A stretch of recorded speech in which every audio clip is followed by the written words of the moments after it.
All right, here we go. We're blasting off. Let the people know this is it. This is our thing.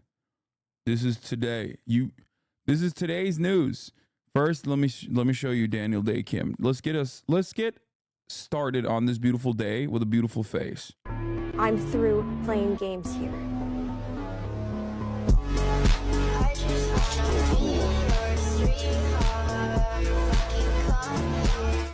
Yeah, he did go to Mogwarts. During Brazil, Twitter news could potentially also go over his leaked deposition from a lawsuit against Elon by a random dude he attacked on Twitter. Deposition shows Elon just generally dumb and not knowing how anything works, or could skip if you don't want to do more Elon stuff. Fango, you have taken over the mantle.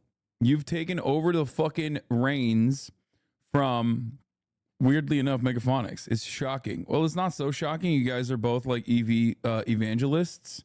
I guess that's what like keeps you guys going at it. But anyway, what is it? Another fake podcast strikes again. Wonder why they cut out the microphones. Maybe because it's clearly a fake podcast or the rage bait and everyone is falling for Our it. actions don't just have, like, doesn't affect not just only you, but it also affects me. Like, next year, I'm going to be applying for colleges, and I'm not sure if I'm going to be able to do that. Things that are on the internet. I might not even be able to get a girlfriend, because people, like, they already know. In public, people ask me, do you really like your sister? Do you really approve of this? Like, I actually don't think this. He said he can't go to college because his sister does OnlyFans. Bro, that's a major skill issue.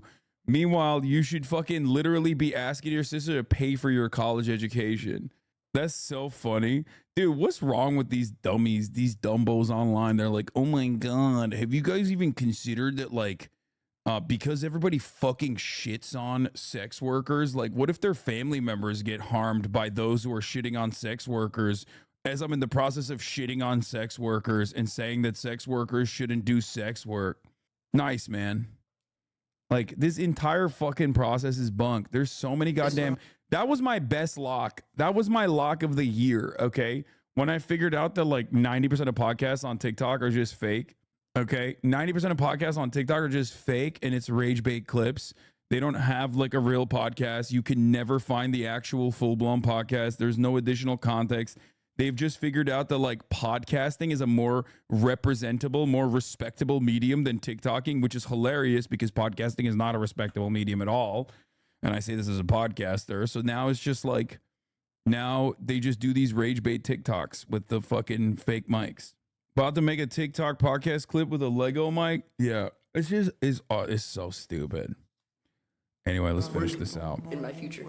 I love accounts like Censored Men being like, dedicating their whole fucking feed to being like, Israel is just ruthlessly murdering Palestinians. And then, like, randomly, they'll just be like, whores are really fucked up. Am I right? We should kill them.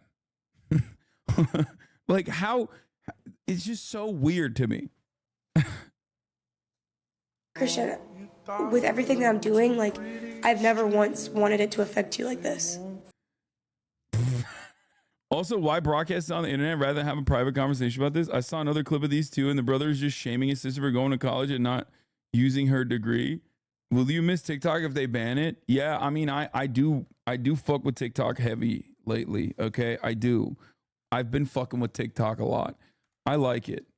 I consider making fake stand-up clips trying to break in, get your funny up. No, dude, get your money up, not your funny up, dude. You learned the wrong lesson. Oh, I'm sorry. I really don't want it to affect you. There's nothing else I can say. Like, I'm leaving.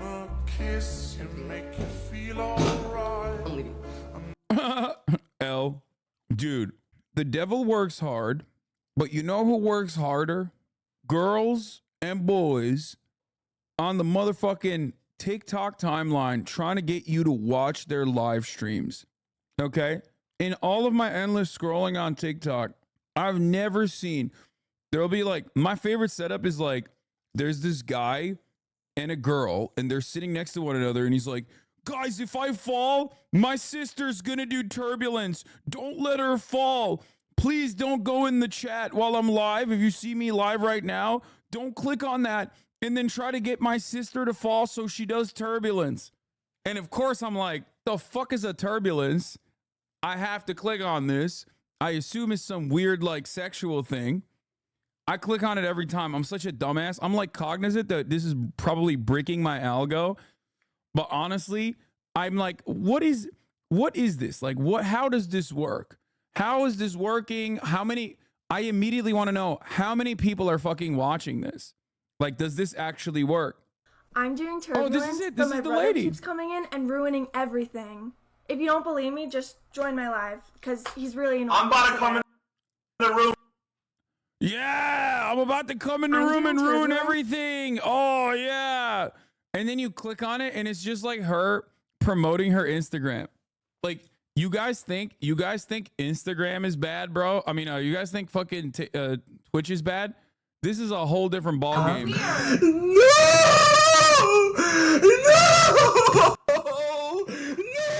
This Someone is it. just said they're gonna drop a galaxy. Dude, listen to me. If we ever, guys, yes, I am doing, guys, listen. I am doing turbulence right now. So if you're watching, this is the moment you've all been waiting for. Right now, I am doing turbulence. But someone just asked, what is her Instagram?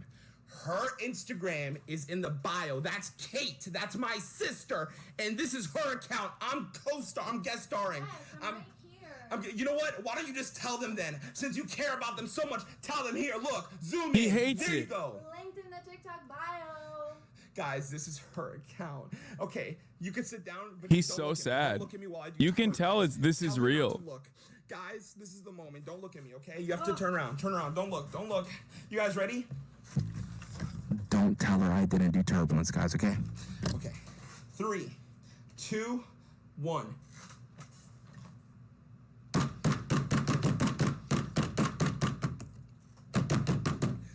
Oh no, I did it. Okay, I did it. Kate, knock, Kate. Look, they want to talk to you. Kate. Okay, I'm gonna take a breather. Play your but role. if you Play see your them role, say I didn't Kate. do it, just- Act like you're more into it. Act like you're more invested. Dude, this is some nutty shit. What the hell is turbulence? I think it's just like another word for shaking your booty or something. I don't fucking know. I actually don't know what turbulence is because I've only clicked on it like one time and he just kept saying that he was going to do turbulence and then never did it. I think that's the whole meta, is that they like try to they're just basically trying to fucking farm as much money as possible. Turbulence is shaking your meat. How the fuck does the girl do the turbulence then? And then you guys keep yapping about your Instagram. I'm trying to do turbulence. Because they're asking, duh. And you guys don't really care. Everyone put yes or no. Do you guys want me to do turbulence? Bottom or back? Everyone comment. It's really just farming off of FOMO. Yeah. So, the fuck? So basically, you know, like I said, the devil works hard, but ain't nobody's working as hard as fucking Kate Rax and all these other people. If you fall, will you do turbulence? No. This is edging content? Yeah. Oh my God. Anyway, do you think Austin Show knows about bottom turbulence? Are you going to do turbulence? Guys, stop asking me about turbulence. I'll do it, bro. I'll do it, bro. I'll do turbulence, bro. I promise.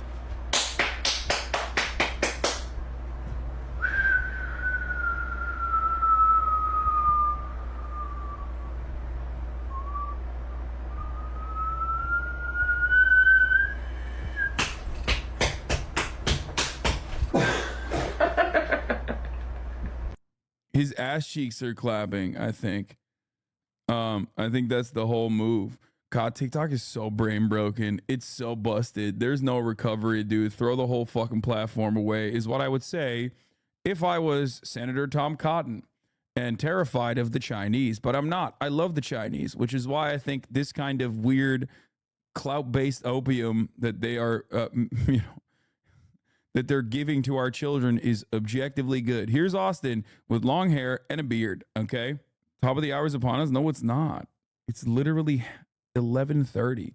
Anyway, if Biden wasn't doing genocide, they'd have so much going for them. Yes, for sure. Like that Twitch streamer who would change outfits but never come back on screen and would just talk about coming back on screen for the rest of the stream for like 5 hours. Yeah, respect. New people joined in on the TikTok We can do party. better than that. 3, 2, 1. Wait, are those Costco guys? Are you for fucking real? Costco guys join the TikTok Riz party. Oh my God, dude. This is the greatest update since Baby Gronk and Livy Dunn. You know what I mean? Like, since Baby Gronk rizzed up Livy Dunn, I haven't been this enthralled by a crossover episode on TikTok. TikTok Riz party. Costco guys joined the TikTok Riz party, and things got out of control. Big Justice! Big Justice! Give him a boom! Woo! Hold on. I love Big Justice so much, and his dad. They're so big. They're so awesome. They're just sick, dude. Calling your fat Italian son, who's actually not even Italian, but instead Cuban, but he's just very Italian coded. So I'm going to keep saying he's my fat Italian son. Calling him Big Justice is the American dream.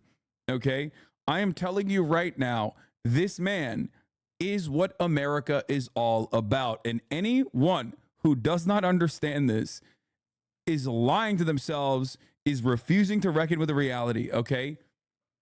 America is about having a big fat Italian son and taking them to Costco to eat 7,000 calories in one sitting. Okay? I know that Big Justice and I, we're the Boom Boys. But right here tonight, we got the Bar Mitzvah Boys.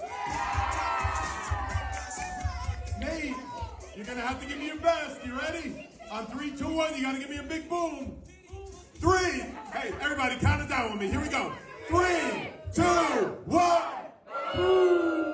Oh, that was weak, son. Bro, you don't have it in you like Big Justice does. Bro, Big Justice he put his fucking whole chest into that boom. You gave a weak ass boom, bro. Bar mitzvah over. Okay, we're done. Pack it up. Okay, pack it up. You are not allowed to be a man yet. Okay, you have more. You are still but a boy, not yet a man. That's it. I'm sorry. Jordan, you're up next.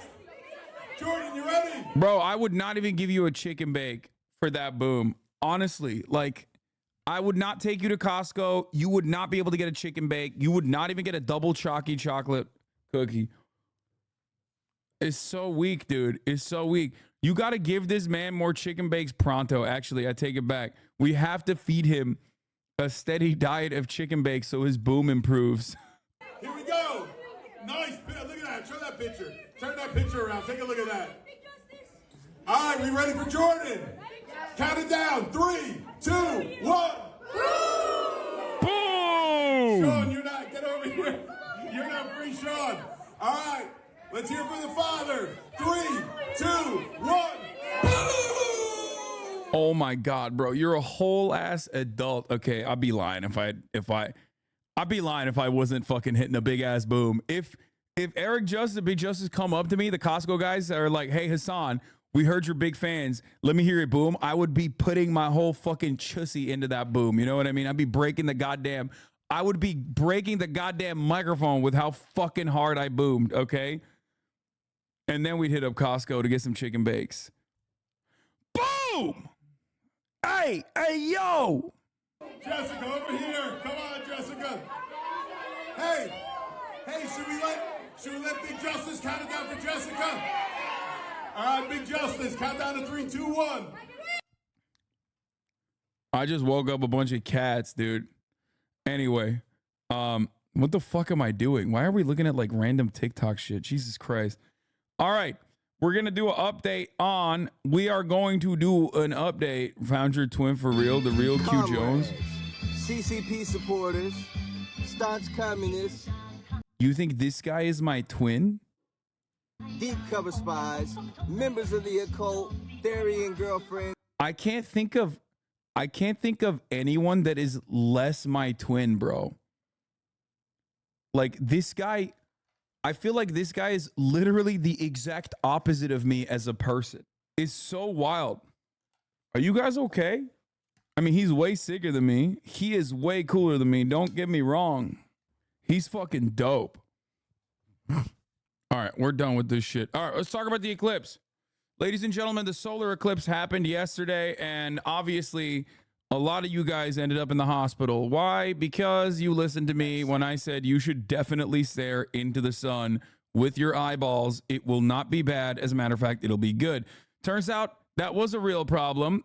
Obviously, we covered some of the conspiracy theories. We covered the eclipse. It was kind of mid here in California. It was like 48% coverage. That shit sucked.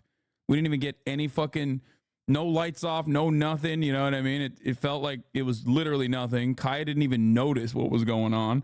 I thought it would be sick, like to see a real animal like this one, like a fucking real wild, savage animal go, whoa, what's happening? What's happening with this? Whoa, why'd the lights go down? You know, why'd the lights go down? What's happening? That's what I thought she was going to do. And she was basically exactly like that. She was like, I don't give a fuck. This sucks. I'm napping. Look at how smushed her face is right now. It's so funny. Anyway, so obviously we covered the conspiracy theories associated with it, because you can't have like a normal thing that people have known about since like medieval times not be received in the United States of America from the framework of like the nuttiest conspiracy you've ever heard of. So that happened and everybody was like, oh, we're in a different dimension. Oh, it's actually you don't get it. Like, you know, this is Joe Brandon's America. The eclipse actually is just you know, going to cause people to start seeing demon face and whatnot. You know, many such cases, many such conspiracies, fucking awesome, wonderful stuff. But the funniest part was that apparently a lot of people did end up looking directly at the sun. And it turns out when people look directly at the sun, especially during eclipse, you get a little prize. You get a little gift, like a take-home basket. You know what I mean? Like a gift bag. Okay? And it turns out that gift bag is permanent hurting of your eyes, it seems. That's right. Here is "my eyes hurt" as a search term. And yeah, Lolo sent me a really funny meme about this. I'm gonna play it right now for you, because like I think this perfectly demonstrates, honestly, this perfectly demonstrates how we are as Americans in this day and age. You know what I mean? Like, there's no better representation of this. There's no better snapshot of the American consciousness than this 29-second TikTok that captured the essence. Okay, let's take a look. My eyes hurt. Relevance over the last 24 hours. Peaks at 3:20 in the afternoon Eastern at 100% interest level, the highest that you can get on Google. Let's see who was interested in it. Everybody from Maine to Texas was interested in this thing. It's pretty much a straight line. Shout out to West Virginia, who was 100 interested in it. They were very, very interested in why their eyes were hurting. Path of totality of the eclipse, Maine to Texas. Congratulations, everyone. We've done it. I mean, dude, this is it. It like, you don't even need to reduce this to 29 seconds. You can reduce it to the 2 seconds, which is why my eyes hurt. Where did people ask this the most? And then look at the fucking path. It's perfect. This, in my opinion, is a perfect snapshot. Okay? It is a perfect snapshot of American consciousness in general and how we are in general. I don't know if we were always this fucking stupid, or I don't know if the internet just like brought it out of us, if the internet made it worse or not. I am leaning on the side of the internet making things worse, I think. Chinese style social media control is a must, even though I feel like our fucking dipshit capital owners are never going to do social control that is like ultimately beneficial for the broader populace. So we can't even have that shit. So yeah. Also, another thing I want to mention for everybody who's searching why my eyes hurt, that's a skill issue. I personally looked up at the sun. I often look up at the sun when I leave my house because I want to sneeze. And if your eyes hurt, then that's on you. That means you have weak ass eyes and that you should get better eyes. All right. Solar eclipse that captivated so many of us across the country yesterday afternoon. Almost all of the continental U.S. saw at least a partial solar eclipse, and many millions found their way into the path of totality, where the moon blocked out the sun and cast that shadow across America. We were there from Texas all the way to Maine to capture the excitement, and I could not contain myself. Standing by. 1 minute till totality. Oh my goodness. It just got really, really dark here. I am getting a chill right now. The wind is starting to blow. There's Venus. After finding the path of totality, solar glasses at the ready, millions of Americans looked up in wonder. There it is. Look at the ring. Look at the ring. There you go. Wow. And the heavens sure did deliver. Put that in a science book, but these kids got to see it firsthand. In small-town Kerrville, Texas, the clouds parted just in time for totality. We can see it! We can see it! The gloom also lifted when it mattered in Niagara Falls, New York. I cannot believe we're seeing this right now. It has been cloud cover all day. How lucky are we? It is a miracle. It's incredible. Do you see the corona? Yes! See the sparkling lights? And while dark... You didn't travel for the eclipse? Surely that's a worthwhile use of resources? Yeah, dude. I was going to go to fucking Texas to get a 100% totality eclipse snapshot. I don't give a shit, dude. I'm going to be honest with you. I traveled from my studio to the outside of the house. That's the best you're going to get, okay? Did you watch the new Shogun? I missed it. No, tonight is the new Shogun, I'm pretty sure. Right? Or does Shogun come out last night? Did it come out last night? I think it's tonight, right? Darkness lasted less than 4 minutes. Wow! It's out already? Bro, that shit sucks. I was lied to, bro. I always think it's going to be on fucking Tuesday, but it's actually motherfucking Monday. All right, I'll watch it tonight. Who cares? The experience for first-timers like me now lives forever. For days, I've been asking people what it's like. Now I've seen it, and I ask myself, I can't even describe it. A moment of awe shared by so many of us together as one. It kind of feels like we're bonded to everybody here. Like we just went through something together. Yes. But I don't know these people, but like I feel some special some connection. Yeah, connection to them. I have never seen anything like this before. I don't want to wait another 20 years for it to happen again. I feel like it'd be cool for like us to tell the future generation that we saw. The best part is the article I saw of a loss of $500 million in productivity because of this event, lol. That's so dope. Like what it looked like. Humans never change, and they should never change. Most sane eclipse take came from Marjorie Taylor Greene. Obviously, we talked about this when she first popped off with this 4 days ago.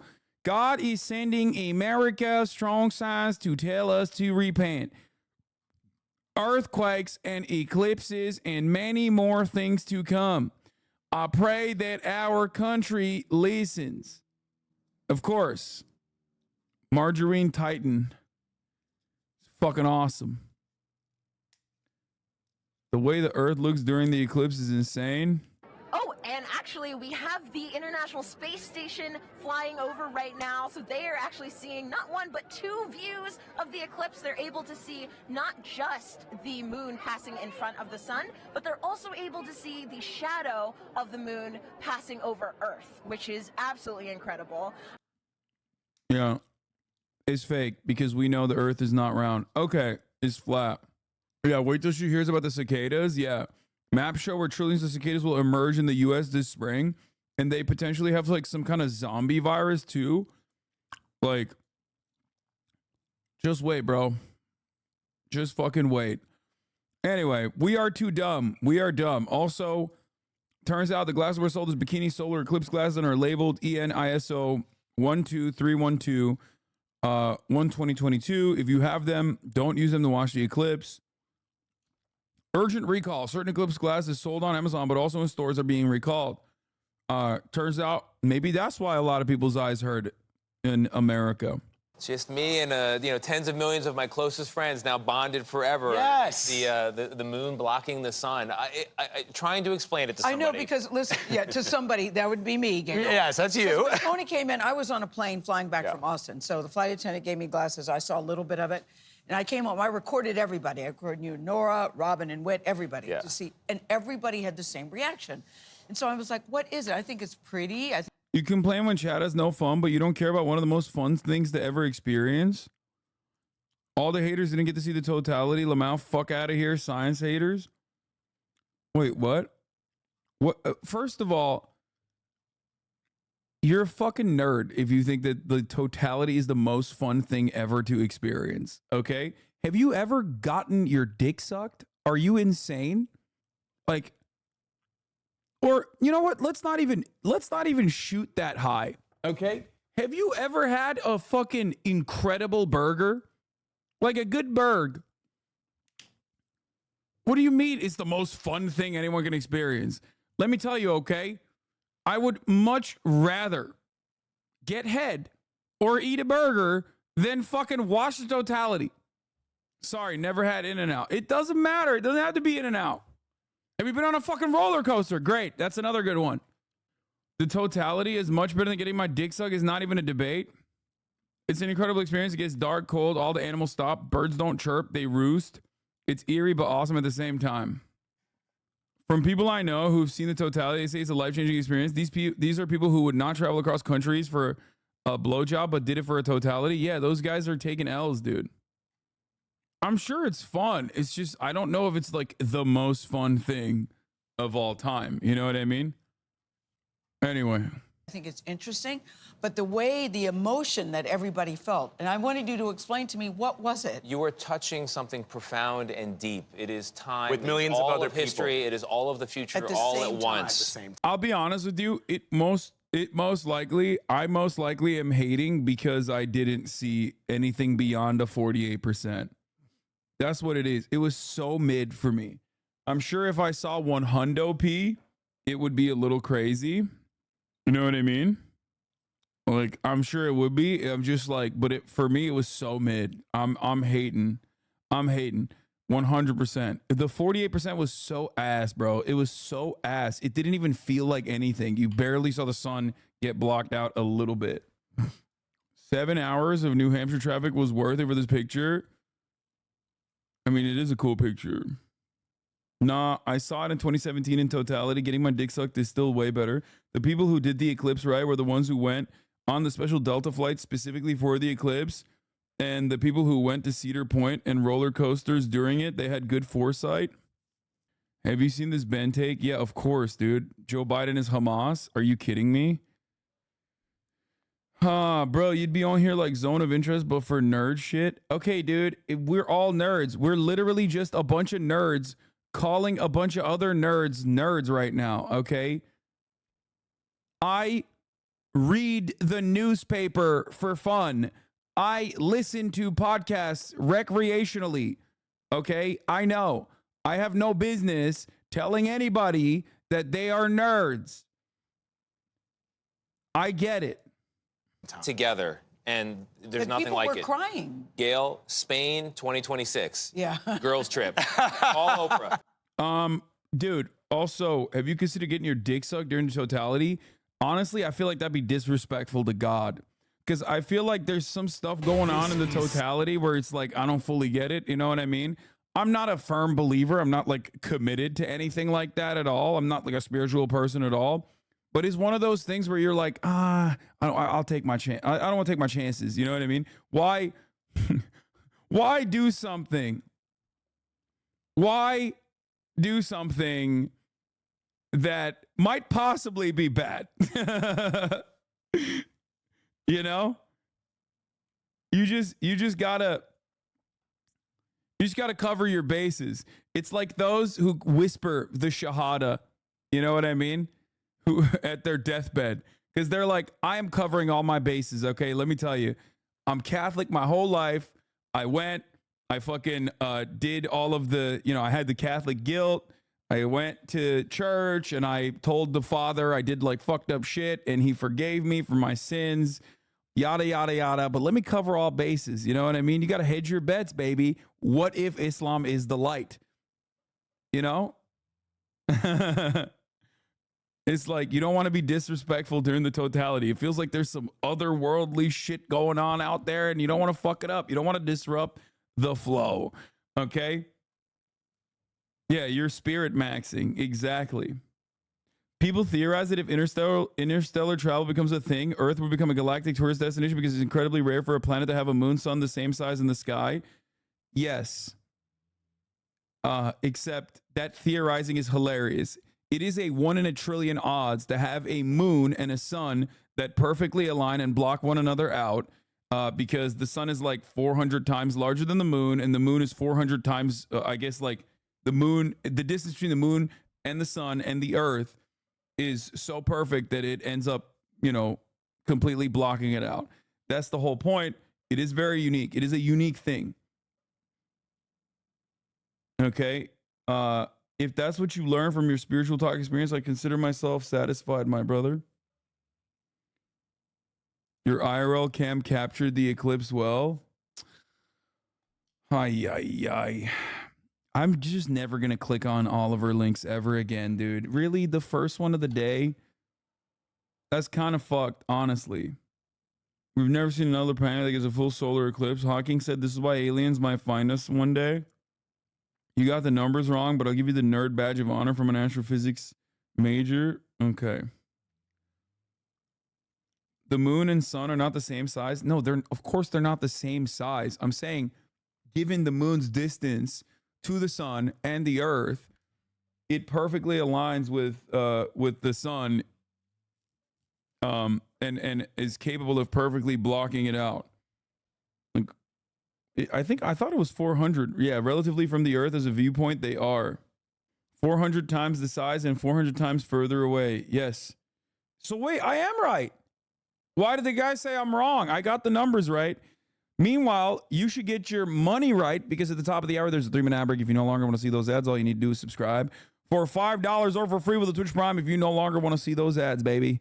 And you can also get gifted a sub if you are lucky. Here is the 3-minute ad break now.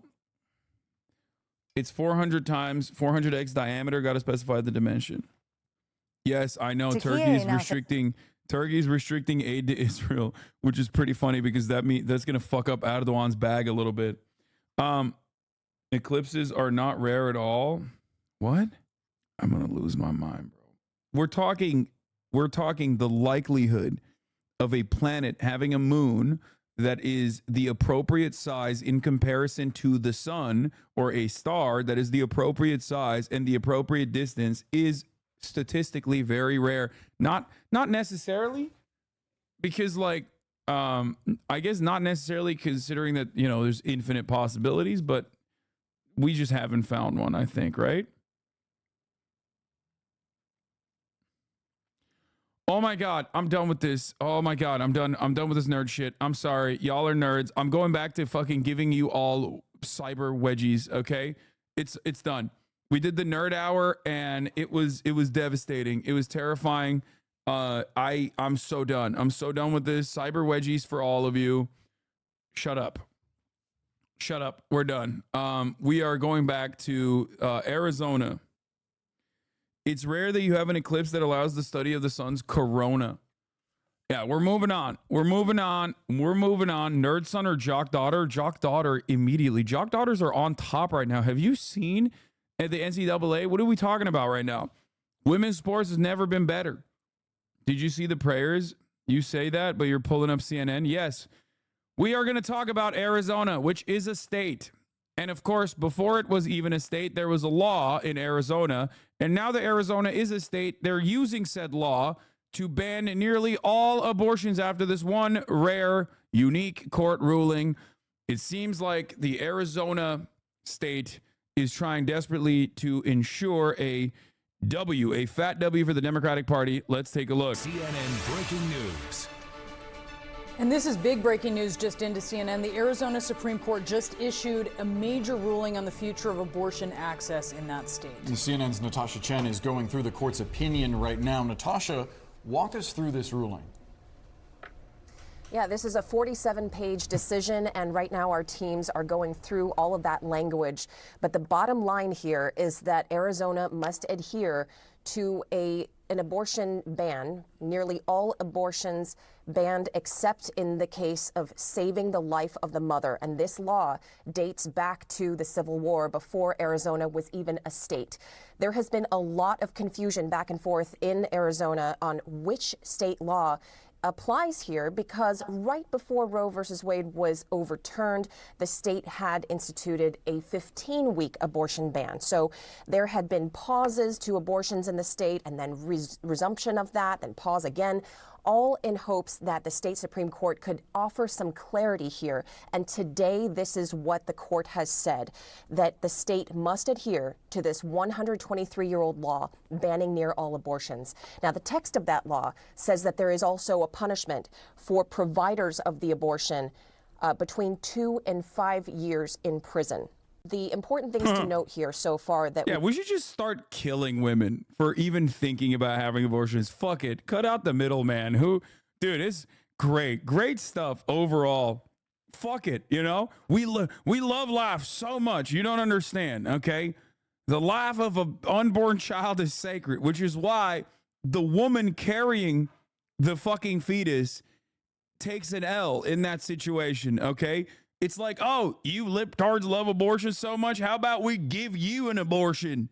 Late-term abortion for trying to have an abortion to begin with. Is this one of those laws that view women as a man's property? I mean, maybe.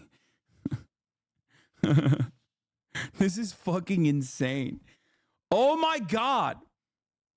We do not have a normal country. I've been saying we don't have a normal country, but this is beyond abnormality. I feel like these people, like people that have these ideas, should go to prison for wrongthink. I think, like people that are like, this seems like a good idea, should be at the very least like put into re-education school or something, like to just. We should study their fucking brains and try to comprehend how you can live in 2024, how you can live in 2024 in the modern era where we have access to internet, we have access to so much fucking information right in front of us, and they still think like, no, we should do this because God told me to. Oh. Non-DC liberal Dems could so easily snatch the trajectory of this country back if it weren't so goddamn Democrat Party purposely standing in his way. I agree. I mean, it's wild, bro. It is wild. It's like, first of all, this would be like, you know, reorienting a law that says you can enslave a black person by utilizing a law from that time when black people were not seen as people but property. You know what I mean? Which I hate to put that out in the fucking ether because I feel like that's where we're moving in the direction of, where Republicans are going to be like, yeah, actually, that's not a good idea. Hey, shit, write that down. What did he say? Write that shit down, dude. Fucking sounds good to me, brother. What? This isn't as dumb as courts interpreting obscenity as applying to abortions. The law is explicitly but stupid. There's a ballot initiative that already has the required signatures, will almost certainly pass in November. I know. It's not going to be... Here's the thing. This is not going to pass. This is not going to be implemented because the reality is that the Arizona Attorney General has already come out and said that she will not enforce the state's abortion ban. This immediately got enough signatures, and it will be on the ballot in the upcoming election. So this is going to be a major fucking benefit to the Democratic Party as far as like drawing out new elections. Drawing out new voters to go out in the fucking ballots. People are going to be motivated.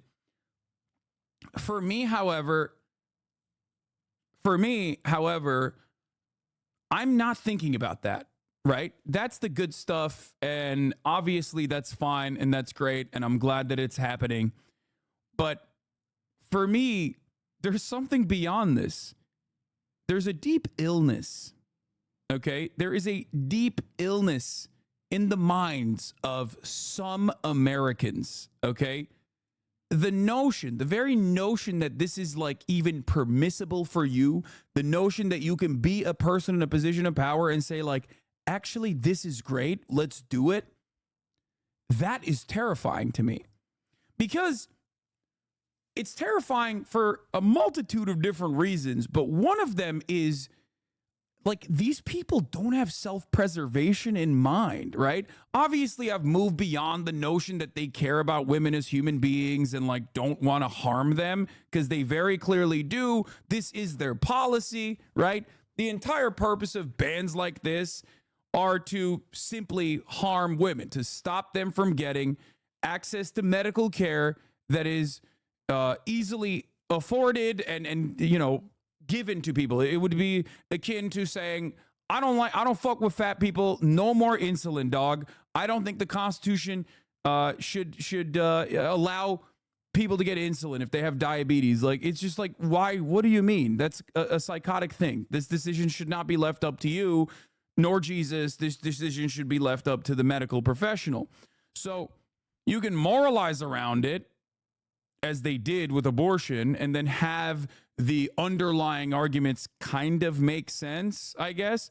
But ultimately, that is what's going on, right? In practice, the abortion ban is simply to be like, if you fucked, you gotta fucking be punished with a pregnancy. Sorry, sucks to suck, okay? You shouldn't have fucked out of wedlock, and when you do fuck in wedlock, you should carry that pregnancy to term. Doesn't fucking matter. That's basically the underlying motivation behind it, right? And same with if you're raped, same with if you're a victim of pedophilic incestuous rape. Doesn't matter. A life is a life, sucks to suck, right? God is punishing you. That is usually the underlying motivation here. So I just don't. So we've already decided, we already know why people want this to go through, right? Like, we get that. But how do you not have any interest in self-preservation, in your overarching project? How do you not recognize that this is like making you look insane? Are you that lost in your own sauce? Is that what happened? This is something I've been thinking about quite a bit. And I think some of these people genuinely are. 4/8/24, the day before the Arizona Supreme Court decides if a near total abortion ban is passed in 1864 goes back into effect. Anti-abortion extremists pray in tongues on Senate floor, led by January 6er and fake elector Senator Anthony Kern.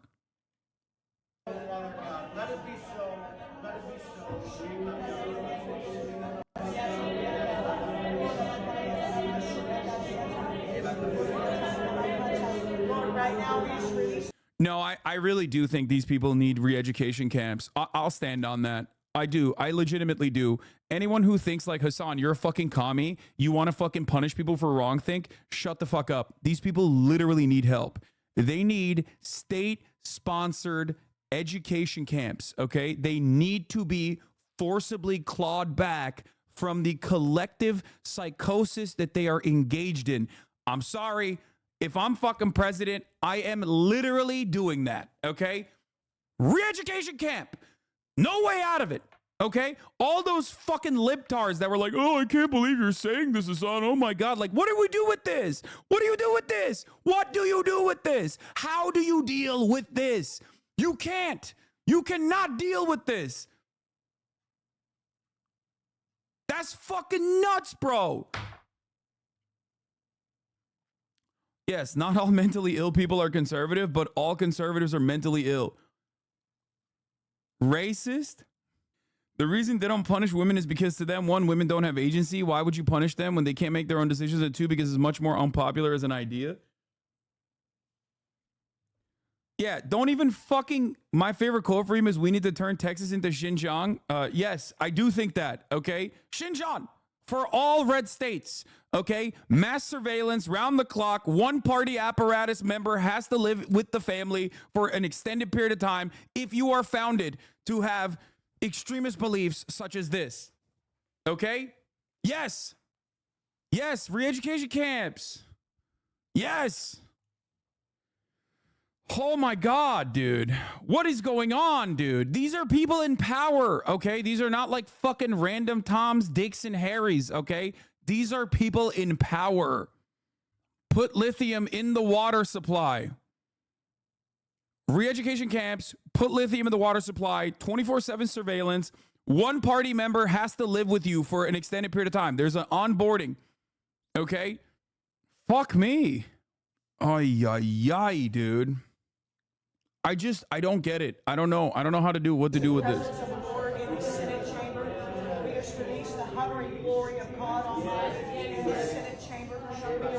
This shit makes me so mad.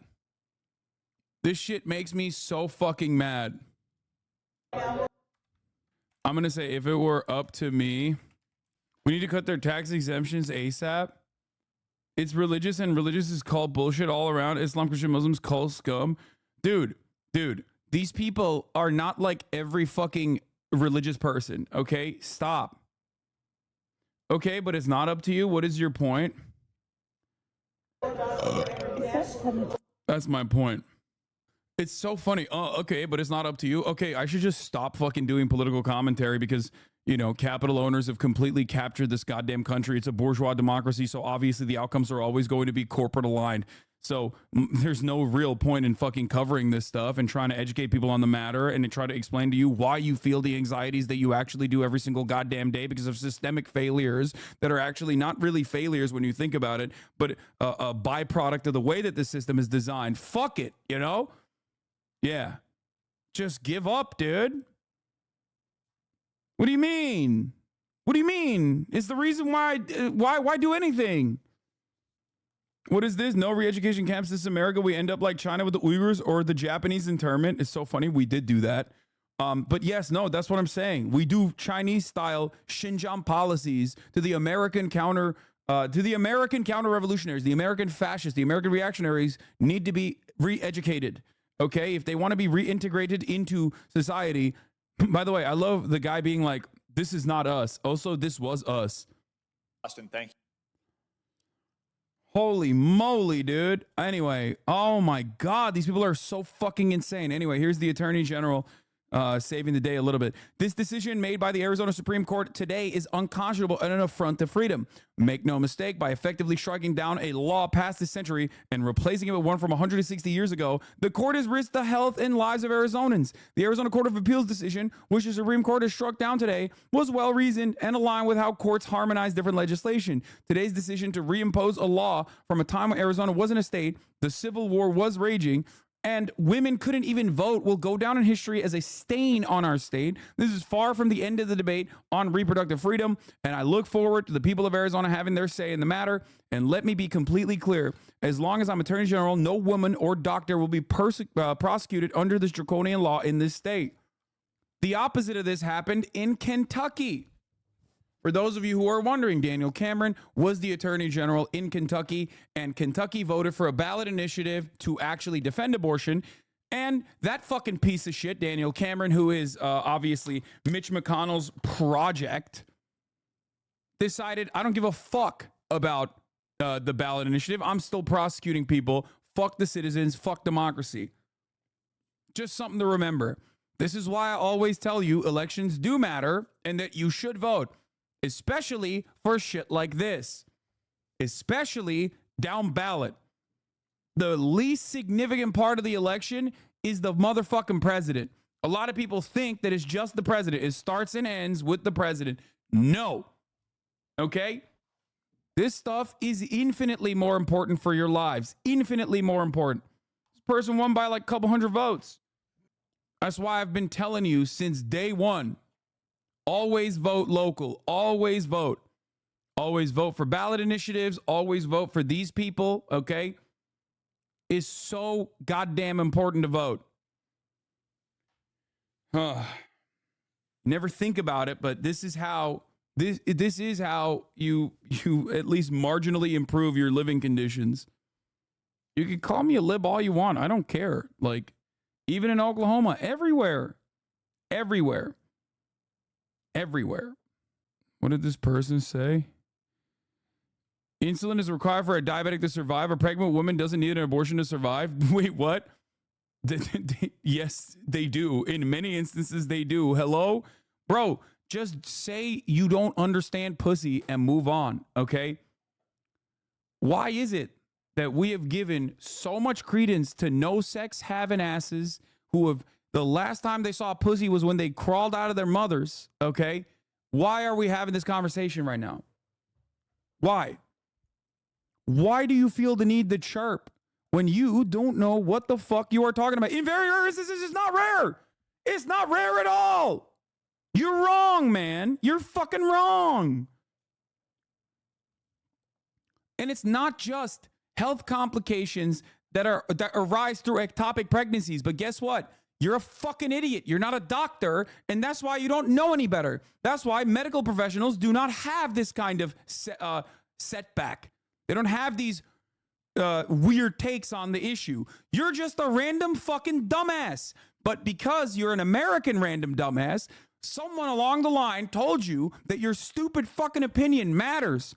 Because, unfortunately, for all of us, for the rest of this fucking country, for 75% of Americans, the fucking 25% that decided this is a big fucking deal and shouldn't go on is listened to. And there was a 50-year project by the Federalist Society to basically fucking reorient our entire court structure so we would make this thing that is profoundly popular and just not legal in many states.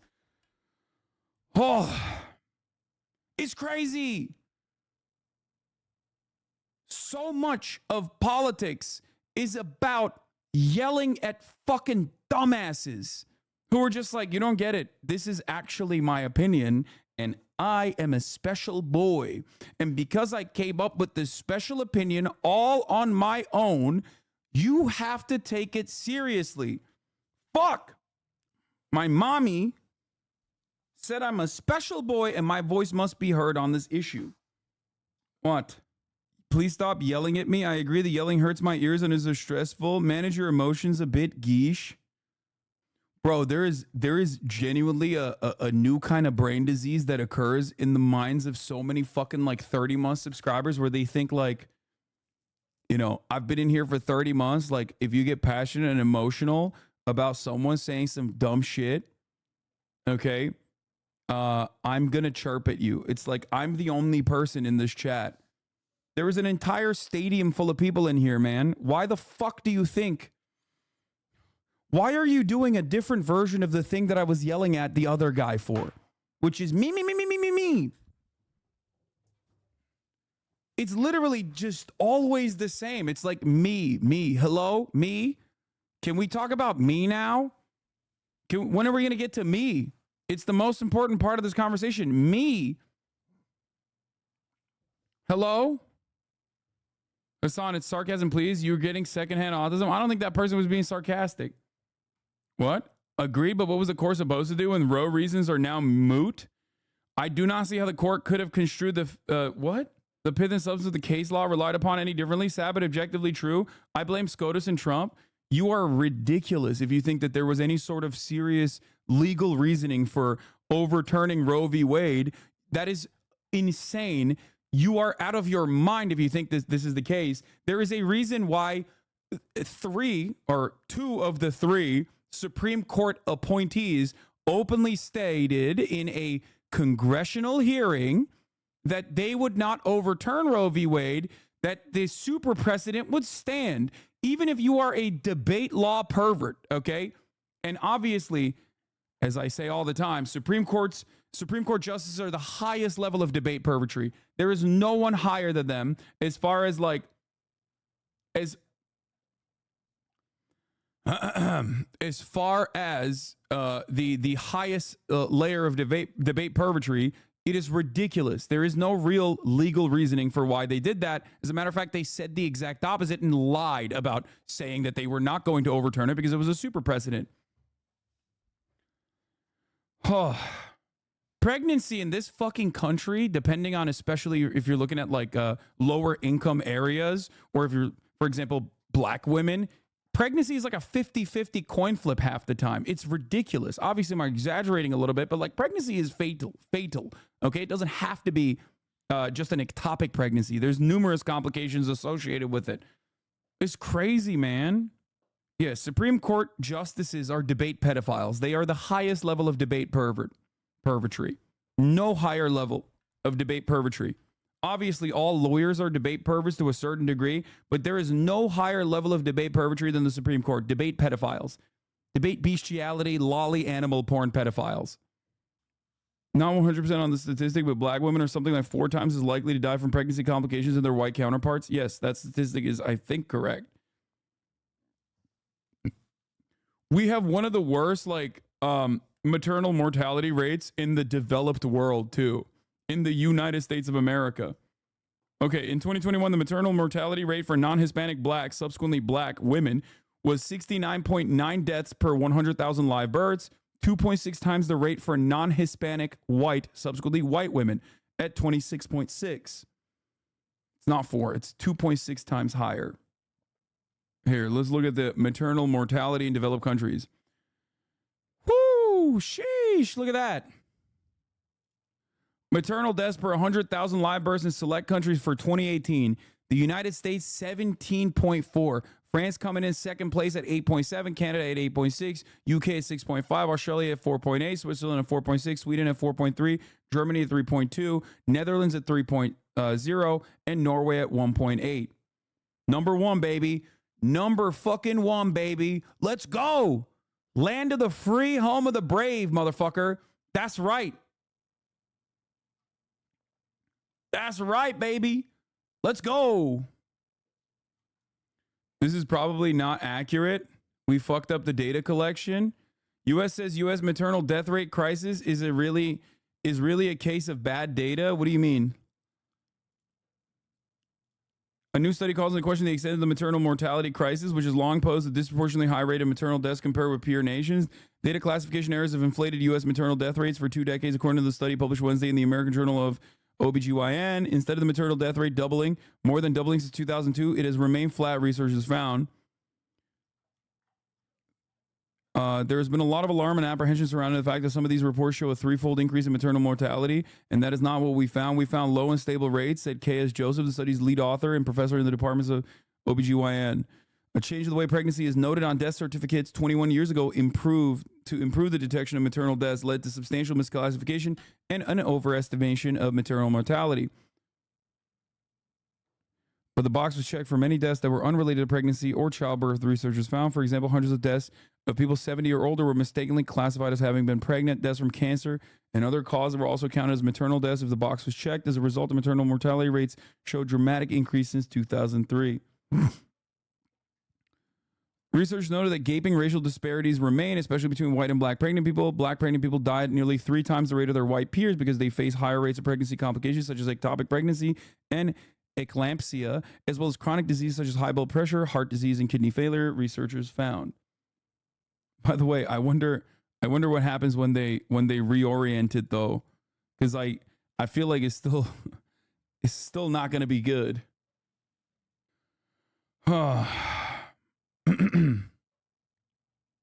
You can still look at the data broken down by state. Unsurprisingly, blue states have lower maternal mortality by a long shot. California, an abortion sanctuary, has the lowest mortality in the country. Shocked. Chatter is wrong. I just did my capstone project on this. Okay.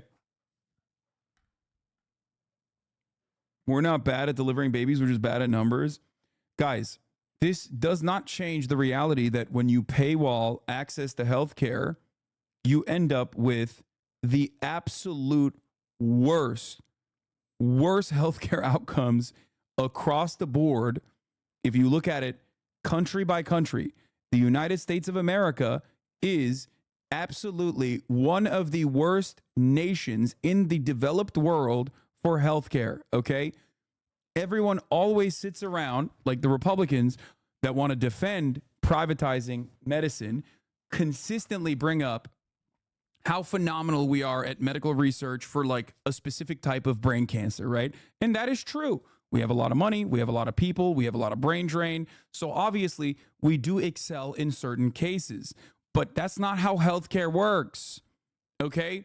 You can have a fucking football team with the best kicker, but ultimately, if you don't have a solid O-line, you're still going to fucking lose games, okay? You can't just be like, we're the best at kicking, okay? We're the best kicker in the league. It doesn't work that way. That's precisely the entirety of the right-wing argument when it comes to Healthcare. I had to throw in a fucking sports reference there for all the real ones out there. You know what I mean? Now, having said that, there are numerous complications surrounding pregnancy. Okay? Pregnancy is a very difficult task to take on. And if someone is not ready for it, then they should be able to get a safe procedure. And 90% of abortions obviously happen in the first trimester. We already know that. And the rest in the second or even in the third trimester, those abortions are always due to medical complications. Okay? There is no world in which there's not a single fucking state in this nation where you can just get a abortion, especially in the last term, in the third trimester, for no reason. Okay? You have to provide a medical reason, a psychological reason, but like it requires the carrier to give a medical professional a valid reason, healthcare related valid reason. Nobody is carrying a fetus for 9 fucking months. No, stop saying actually there is. This is not true. This is a Republican right-wing framed bullshit counter argument for an issue that does not exist in the real world. Hassan should just stop bringing up counter arguments because all it does is give credence to the ghost that conservatives are fighting and winning against. No, you are also wrong. You are also wrong about this, for the record. I'm giving counter arguments and disparaging the counter arguments or addressing the counter arguments for how ridiculous they are, specifically so that you are equipped with those tools. Many people don't know what the counter arguments are, so they are quick to believe the lies. Where they'll go, oh, wait, what the fuck? People are having recreational abortions at fucking 9 months? Come on now. Man, he is so ignorant. How can you say medical complications is a valid reason for an abortion? No one is arguing against providing abortions if it would threaten her life. 100% of type 1 diabetics die with no insulin. Less than 0.1% of women die from pregnancy. Brother, do you think healthcare complications begin and end at killing the fucking carrier? You're like, hey, man, take the L, carry this thing. You know, you have to. You have to carry this thing. How is it possible to be so wrong when your brain is just warped from listening to Ben Shapiro? Okay, when your brain is warped from listening to Ben Shapiro and the Steven Crowders of the world, who are basically constantly pumping right-wing propaganda into your fucking brain, you will, of course, turn around. You will, of course, turn around and fucking repeat that propaganda in here. We haven't even arrived at the application of this kind of restriction and how damaging it is either. I've only covered why it is invalid to make an argument. Okay? I'm telling you why the arguments that Republicans bring forward on this issue are fraudulent. We haven't even talked about the application, because once the application sets in, the difference between a miscarriage, okay, and a back alley abortion requires investigation. What level of regulation are you willing to fucking put in? If you see a woman drinking wine and you think they might be pregnant, are you going to arrest them? If you see a woman maybe shoveling snow outside of their house, that could lead to a miscarriage. Physical activity could lead to a miscarriage. Are we going to start arresting anyone and everyone that maybe seemingly is pregnant? How do you actually regulate once abortions are illegal? This, of course, also brings up another problem. Studies have been conducted on this matter as well. Criminalizing abortions does not make abortions rare, because ultimately, whether a pregnancy is carried to term or terminated is still up to the carrier. So you know what that does? Criminalizing abortions don't actually make abortions rare. It just makes abortions, it just continues to, women still continue to have miscarriages. They just have back alley abortions. That's it. And back alley abortions lead to 1 million plus permanent medical complications, which, you know, if you want women to have more children by force, you're going to not like this part, which lead to permanent damage that renders them sterile, incapable of giving birth in the future. As a matter of fact, more than 1 million women worldwide every single year develop complications due to back alley abortions. What is the statistic exactly? 1 million per year? More than 1 million. The prosecution of miscarriages is insane. No, that's not national, it's global. I'm actually pro-abortion, but I can still understand that there needs to be stricter rules for it. I also believe that if women can choose to abort, men should be able to choose not to have child support. Yeah, dude, let me tell you something, okay? You are just a fucking men's right activist, okay? This is completely irrelevant to the conversation. Men should be able to choose not to have to pay for child support. Has nothing to do with this conversation at all. And also, you are not pro-abortion. You are literally advocating with false data and with a complete misunderstanding of what it means to be pregnant, okay? And a litany of medical complications that arise from that process to further restrict abortion access in this country. Okay? You and other dumb fucks like you are the reason why the Republican Party was able to put forward this project and passed it through undemocratic means. And now you have women in red states that have to travel outside of the state to get a fucking medical procedure that they previously already had a hard time getting. I think it's the Guttmacher Institute that tracks that has all of the relevant information for the record. For those of you wondering, can you link the back alley abortion statistics, please? Thanks.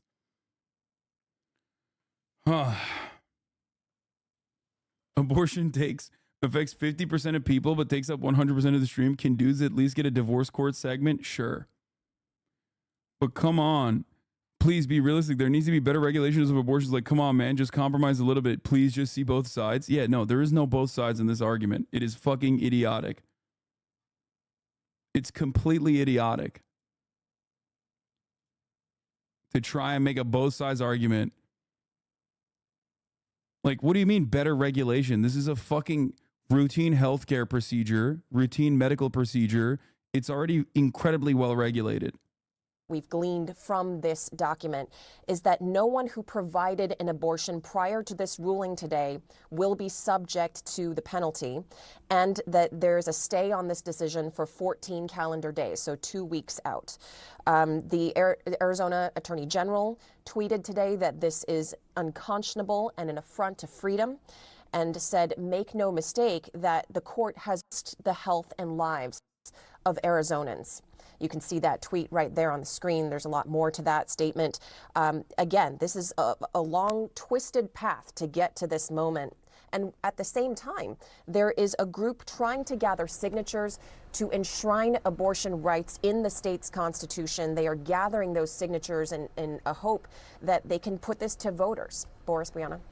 Yeah, I mean, that is their hope. Talk about the future of this issue, because this obviously may not. Bro said no one's banning life-saving abortions during a segment covering a story about banning life-saving abortions. Yeah. Also, all abortions are life-saving abortions, okay? Come on. It is a healthcare procedure. Ridiculous. Ridiculous to make it seem like it is not a life-saving measure, okay? I'm sorry. The very notion that we're having this conversation about like abortions being somehow recreational is already right-wing framing on the matter. That's it. Like, people are not getting recreational abortions, man. Shut the fuck up. People are like, oh, I love getting cummed inside of. I can't wait to go and get an abortion. Be the last word.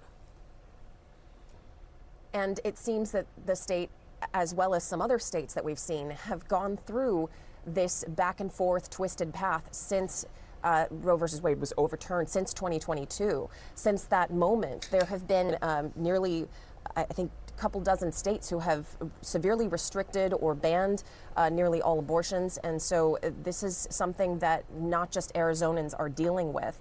There are also multiple states doing what they're doing here, at least from a citizen standpoint, of trying to gather signatures to make it part of the state's constitution.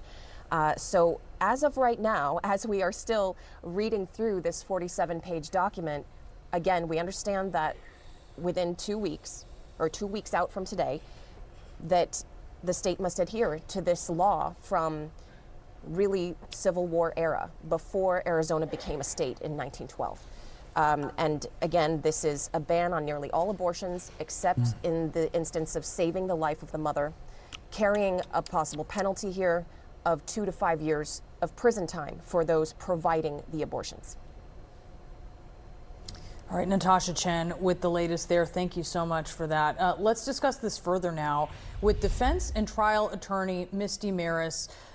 Misty, obviously this is something that activists are going to try to take to the ballot. So we will see where that will go. But in the interim, what you are going to see, it appears after 2 weeks here, is no more abortions, with only an exception for the life of a mother in Arizona. Talk to us a little bit about what that is going to look like, considering there has been a lot of confusion around that. It seems clear on paper, the life of the mother. It's not so clear. We know that in other states, it has actually cost some women who had wanted pregnancies the possibility of being able to have future pregnancies.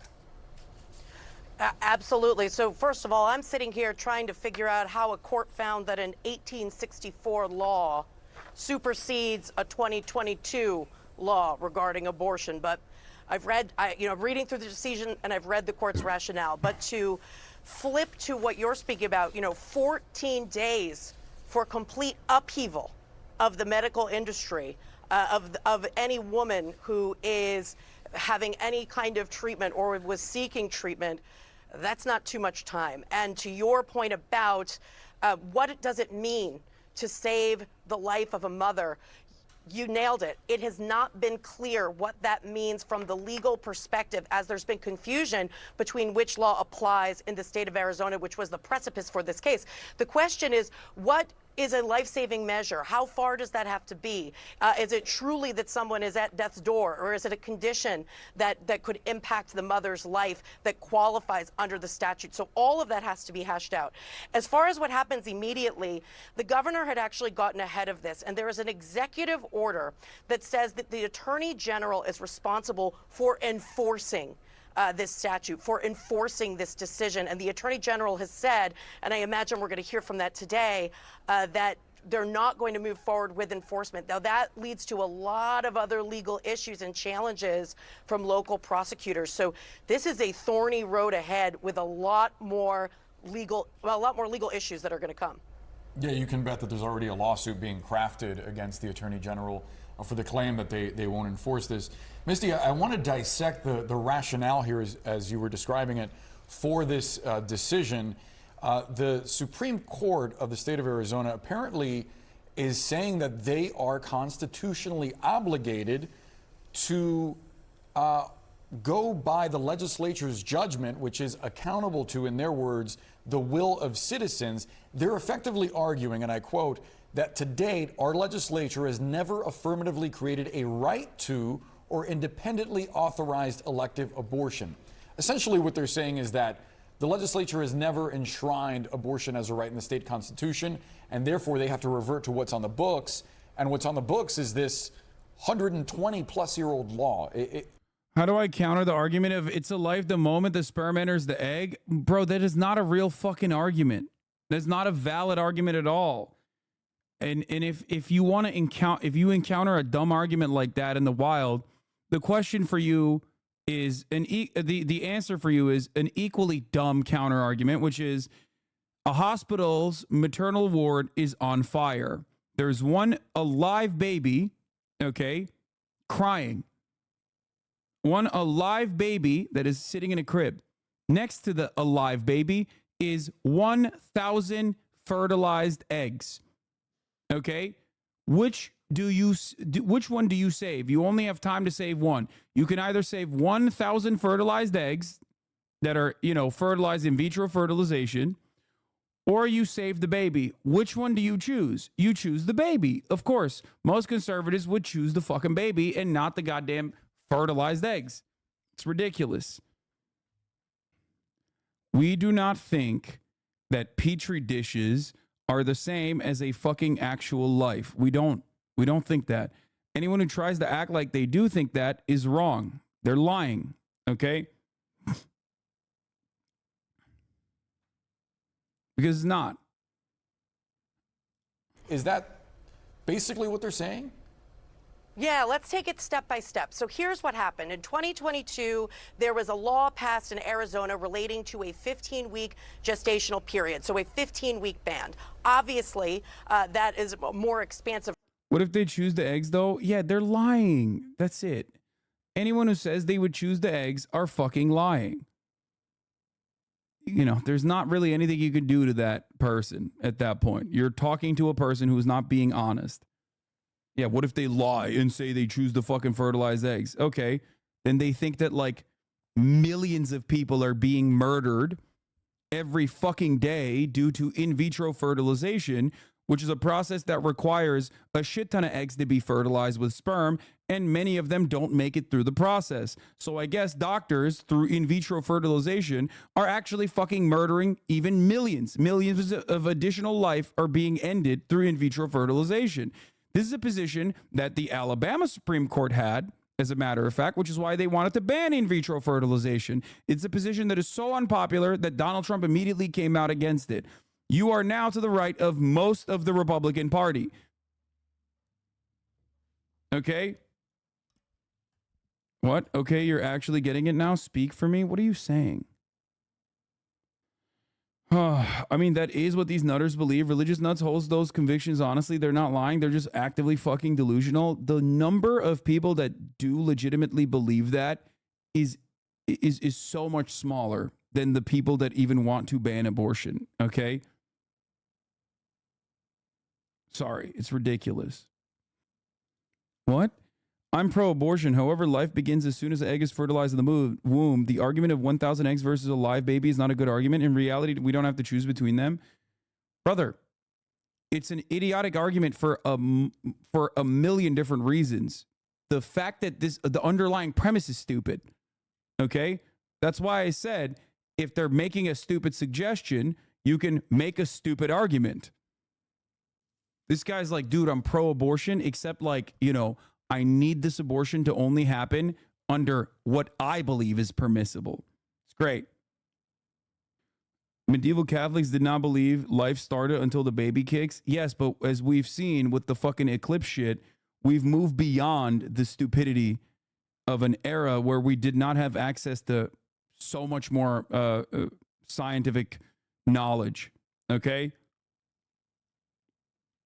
We've reverted. We have devolved.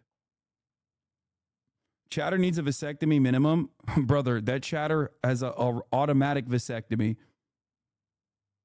Okay? Why say 1,000 eggs instead of one?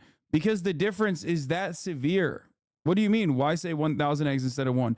1,000 fertilized eggs that are going to be 1,000 successful children, okay, inevitably, when those pregnancies led to term, still outweigh the one fucking fully alive child, because the fully alive child is a life.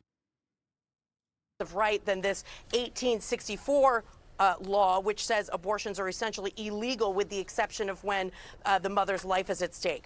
Because that 2022 law was predicated on Roe v. Wade, the right to an abortion was predicated on Roe v. Wade, and therefore the 2022 law stood.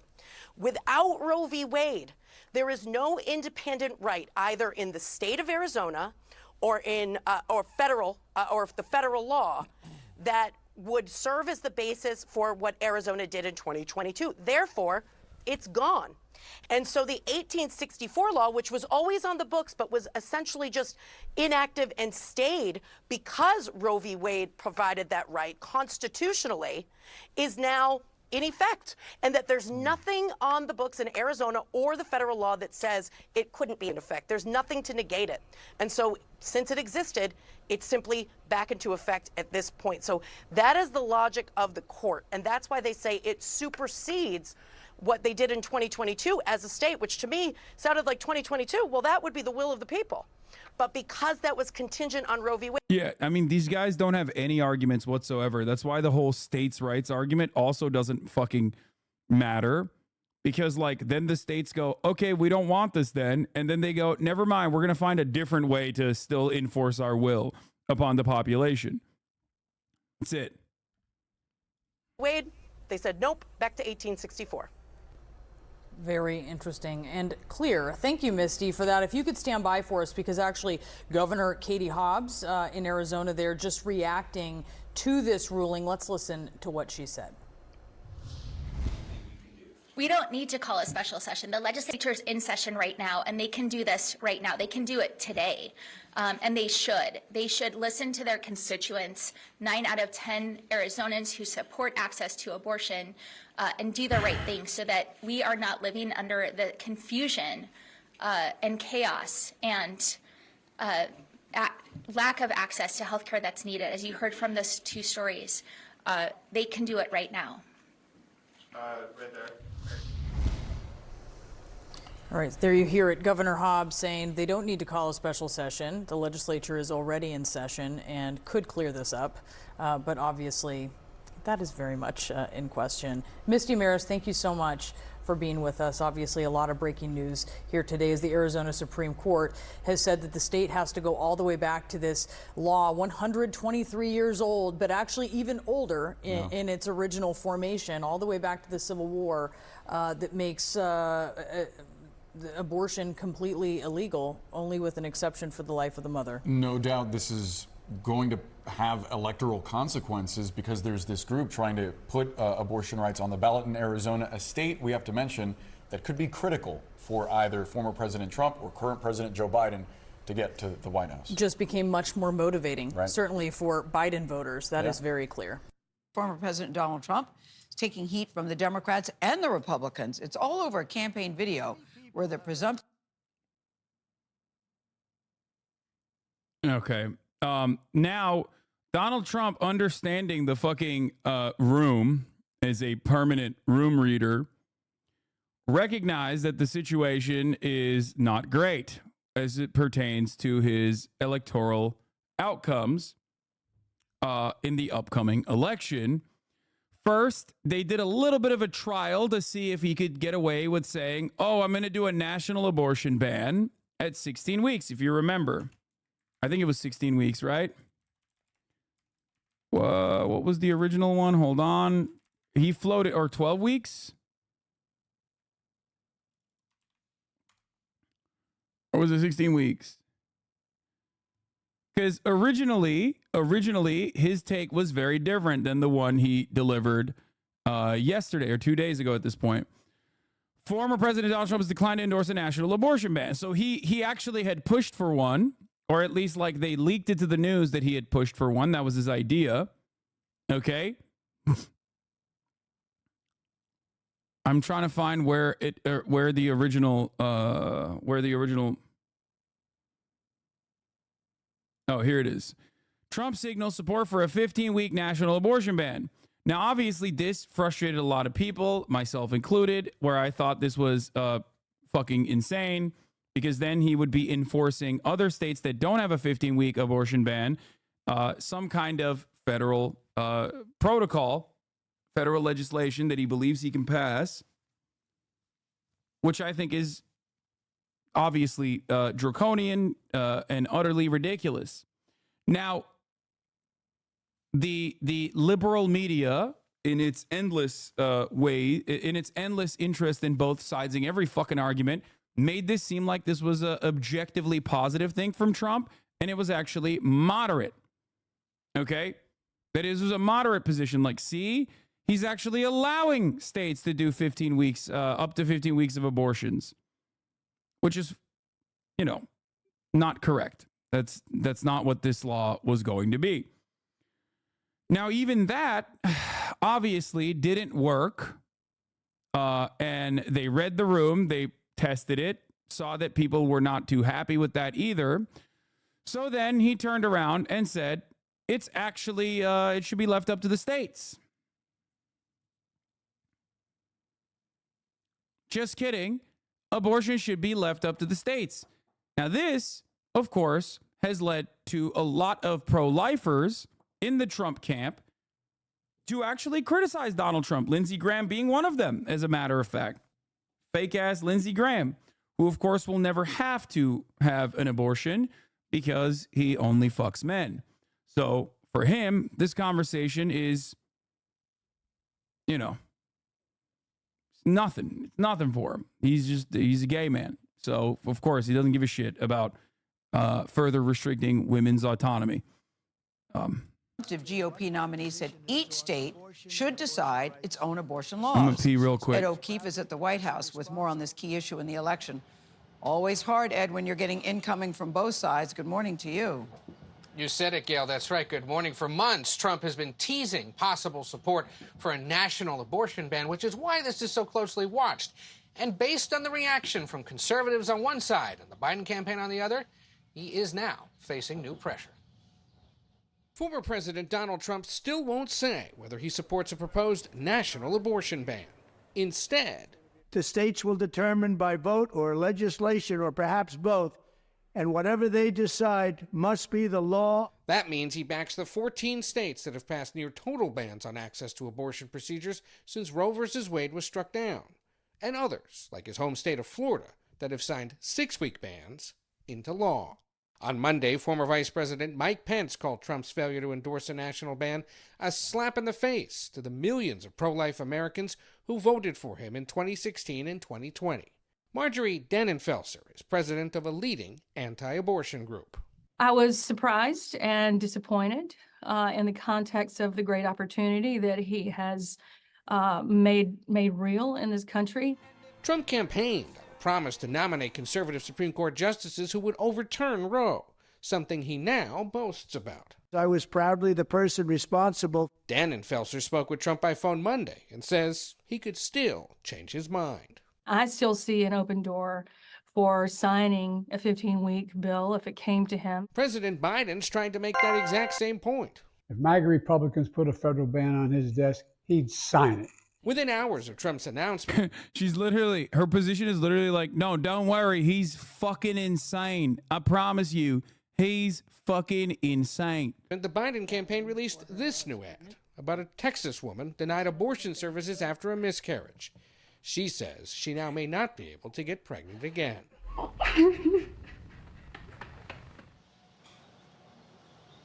Boy, that makes a point. Ed, before you go, we're hearing there's a new development in Donald Trump's federal election interference case. What can you tell us about that? Yeah, Gail, so Special Counsel Jack Smith is urging the Supreme Court to reject Trump's sweeping presidential claims of immunity, saying Trump's position has no grounding in the Constitution. In a filing Monday, Smith and his team argued that even if the high court were to find that former presidents are entitled to some form of immunity for official acts, Trump's action... You hate that ad? It's a phenomenal ad, dude. Are you kidding me? It's a very powerful ad. That's a very good ad. I disagree with you. If you don't like that ad, I don't know what to tell you. That's how politics is done. This is exactly what they should be doing all the time, nonstop. Speaking of ads at the top of the hour, here's an ad that you will see, a 3-minute ad break. Now, of course, if you no longer want to see those ads, all you need to do is subscribe for $5 or for free with a Twitch Prime by connecting your Amazon Prime account to your Twitch account, where you get 1 free Prime subscription a month. All the haters of that ad and all these other ads don't have to see any ads. All you need to do is subscribe for $5 or for free, and you will not see any ads whatsoever at the top of the hour or in the middle of the hour where there's a secret ad break. You can also get gifted a sub if you're lucky. Here's a 3-minute ad break now. Were private conduct carried out to remain in power. The justices are going to hear arguments in this case on April 25th, with a decision expected by July. Gail? All right, Ed, thank you very much. So, no position on a national ban, which conservatives wanted to hear. After Trump's announcement, Republican Senator Lindsey Graham of South Carolina telling reporters that former President The girls are fighting, and I'm here for it. Was, quote, making a mistake, and that he, quote, respectfully disagrees with Trump's assertion that abortion is a states' rights issue. In response to that, Donald Trump unloaded on his old buddy Lindsey Graham. In one post, he wrote, "I blame myself for Lindsey Graham because the only reason he won in the great state of South Carolina is because I endorsed him." In another post, Trump wrote, "Senator Lindsey Graham should spend more time focusing on all the many people being killed because of our now non-existent border and the millions of people dying in senseless, never-ending wars that he constantly favors and promotes," adding, "Great job, Lindsey." There it is. Do we need to keep reading these? I think we get the idea, right, Jonathan Lemire? So yeah, we're good. I guess the question is, it's pretty wild because like every single one of these dudes were like, "Oh yeah, states' rights for abortion, states' rights," which was already bullshit. And now they're like, "Wait a minute, why no federal level restriction on abortion? Actually, no longer am I in position in favor of states' rights for abortion because blue states still let you do abortions. I don't like that." It is wonderful to watch them openly go back on those positions. Like, yet another moment of vindication for old boy here. I told you it was never. I mean, obviously, this is not even like a. It's not even like a very. It doesn't take a smart man to recognize that Republicans and Democrats, but especially Republicans, lie all the time. is what's the over-under on number of days that Lindsey Graham rushes to Mar-a-Lago to apologize? He's at a boarding gate at DCA right now for the next flight to West Palm Beach. Yeah, this is, I mean, they have clashed occasionally on foreign policy issues, and Trump does have this hold on Lindsey Graham, where every once in a while he just whacks him. And that's what's happening certainly here. But the Graham thing is interesting in a way that it does reflect, and we heard from Mike Pence as well, from some Republicans, some real conservatives who really believe in the pro-life movement, who want this national ban and who were disappointed by Donald Trump. What Donald Trump did yesterday seemed to anger everyone, and you could tell, as so often, the tell for Donald Trump these days is Truth Social. And as the day went on, his posts got more and more angry and more incoherent, and Lindsey Graham took the brunt of them because it was clear, and aides later sort of confirmed this to a few of us, that he didn't like how yesterday went, that video he thought didn't land well. He was getting heat from all sides. The Biden ad, in particular, that young woman in Texas, Molly, was very, very powerful. The caption there, and if those listening on the radio couldn't see it, it read, "Donald Trump did this." Yeah. That's going to resonate with voters. But look, they're pro-life Republicans. They're not going to suddenly vote for Joe Biden. But if enough of them are angered that they might stay home or seek another venue, that's interesting. Well, fuck no. No, they won't. No, they won't. No, that's silly. I think these guys love Donald Trump, and they will continue loving Donald Trump. Donald Trump punishes their enemies so hard. He owns them. He owns them with regular frequency by even like being in a position of power. His existence is a permanent own to the libtards that I hate. I think Trump feels he has those evangelical voters in the bag and that they're not going to go vote for Biden. And look, he installed these justices who are still looking at abortion. I mean, the idea that they have 2 cases right now in the Supreme Court again, and they had said they weren't going to keep going on abortion, and we see very clearly they're going on abortion. And we see these Republicans, you know, talking about birth control pills, coming for birth control pills. I mean, this far-right contingent, these evangelicals are not satiated. They want more. No. And if Trump wants to give them more, he's going to alienate all the swing voters. So Isn't it crazy that, like, the Democratic Party cannot capitulate to the left-wing loonies and the left-wing crazies ever? What did the left-wing loonies and the crazies want? Healthcare for all. Free college education. You know what I mean? For everyone to pursue a life of dignity. What do the right-wing loonies want? To kill you if you even think about having a fucking abortion. Obviously, I'm exaggerating a little bit, but it's like, you know, to jail mothers, to jail doctors who offer abortions. Like, and yet the right wing is perfectly fine with capitulating and caving to them to a certain degree. There is no equivalence in this country. There's no moral equivalence in this country. Okay? It's ridiculous. He's really painted himself into a corner. Hey everyone, MSNBC has a new and improved app. You'll get real-time alerts and analysis live. Anyway. On Donald Trump's legal troubles.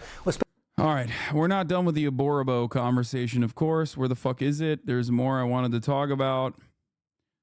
But yeah, Trump signaling 15 weeks. What does Ben Shapiro have to say about this, by the way? I would like to hear from him. We haven't heard from him in a minute. I want to know what the fuck's going on in the world of Benny Boy, in the world of Benny Hanna. Let's see. Ben Sharpino.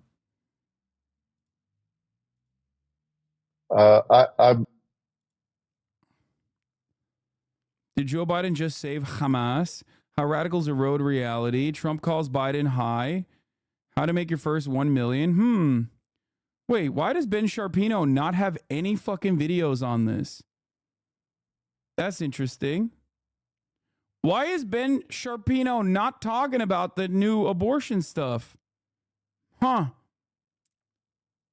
Where's the abortion video, Ben? I want to hear your take. Does he have does he have a tweet or something? Maybe we can, because whenever I hear about stuff happening, I'm always thinking like, where's Benny Boy? What does he have to say about this? You know? Apparently, according to our new pagan elite, earthquakes and solar eclipses are the result of climate change. Abortion is approved by the Ten Commandments and trans women should be allowed to play NCAA basketball. What the fuck? Man, he has lost the plot. He's just constantly tweeting out a storm about Israel, I think. I am now signing out for Shabbat. I plan to be in Nashville for this conversation on Monday. He's at the clinic having an abortion for his mistress. You think Ben is cool enough to have a mistress? Are you crazy? And herein lies my problem with Donald Trump's message on abortion. Oh. So President Trump, y'all know that I'm a supporter of President Trump's. I've given money to his campaign. Donald Trump is taking a position on abortion that is eminently politically pragmatic.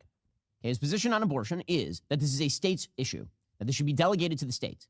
Now, you could say two things about this. One would be moral, and one would have a real moral problem attached to it. The one that is moral is to say, yes, abortion is wrong. Yes, abortion is a great sin. Against God, against man, it is a... It's like Hillary Clinton. You know what I mean? Abortion should be rare, safe, and legal. Okay, thanks. I guess you've arrived at the Hillary Clinton position? Like, what's happening? Terrible thing. By the way, of course, Ben Shapiro is an Orthodox Jew. There is no religious reason for Ben to be this ride or die for restricting abortions. There is one reason, though, and that's called money and clout. And he is a dog to the white evangelical Protestant Christian fascists in this country. And that is why he sits there and talks consistently about abortion.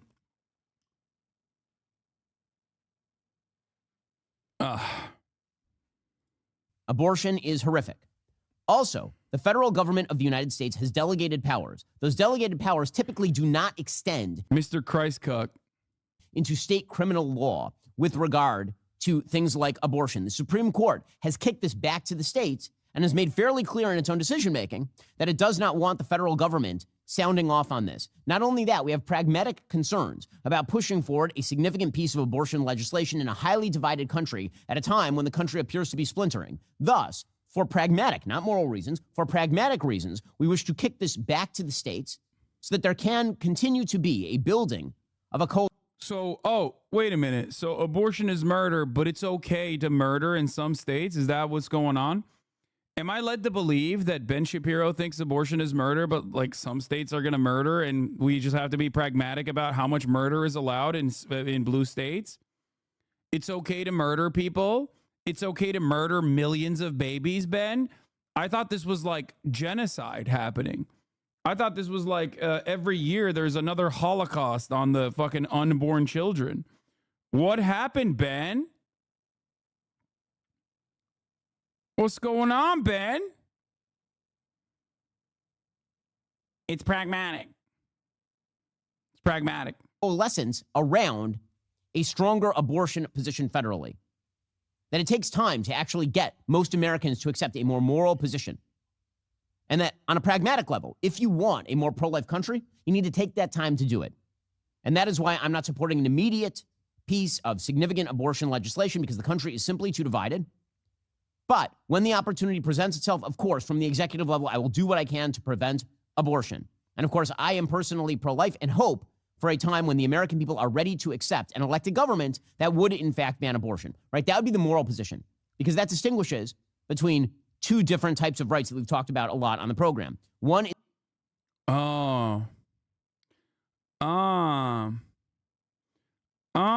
Interesting. Just like a little bit of murder is fine, dude. We're just too divided, I think, on this murder stuff.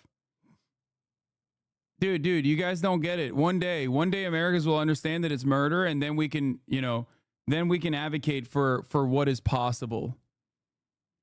I think abortion is murder, so I'm full blown, I'm a honest and consistent conservative. I'm much more ride or die than Ben is here. He's like, oh, well, we got to win the hearts and minds of these baby killers, Is a moral right, and one is a legal immunity. Those are not the same thing. A moral right is the idea that, for example, in the United States, I do not have a moral right to say the N-word, to take an obvious example. There's no moral right, because it's not like a good thing to say. God. Oh, he's hitting the, dude, white boy swag right here. The comparison to the, dude, debate pervertry all day, every day, baby. The N-word. It's a bad thing. I do have the legal right to say the N-word because you don't want to delegate to the government the ability to crack down on speech. And any government with the power to crack down on somebody saying the N-word also has the capacity and power to crack down on things that actually are good, necessary, and truthful. By the way, this argument literally extends to the entirety of the abortion conversation, not just blue states, dumb fuck. Oh, I personally think abortion is murder, or I think abortion is bad and immoral, but everyone should be able to have it if they need it. Truthful. And when you're talking about delegating powers to the federal government, you have to be very careful about which powers get delegated to the federal government, including in the realm of criminal law, right? That would be the distinction. So abortion can be extremely wrong. And also, because of the extraordinary diversity of the United States and the internal fissures of the United States, it is difficult to pragmatically find a piece of... Now, listen, I disagree with him positionally. I think that on a federal level, you could push a piece of 15-week abortion legislation. This is Mike Pence. I just rewatched your video on Ben reacting to the Roe leak yesterday. This is almost a recreation. Yep.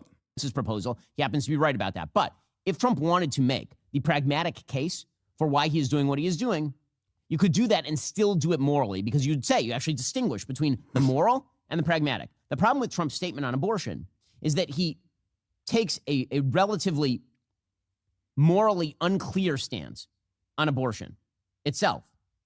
And that's a problem. So here's his statement yesterday.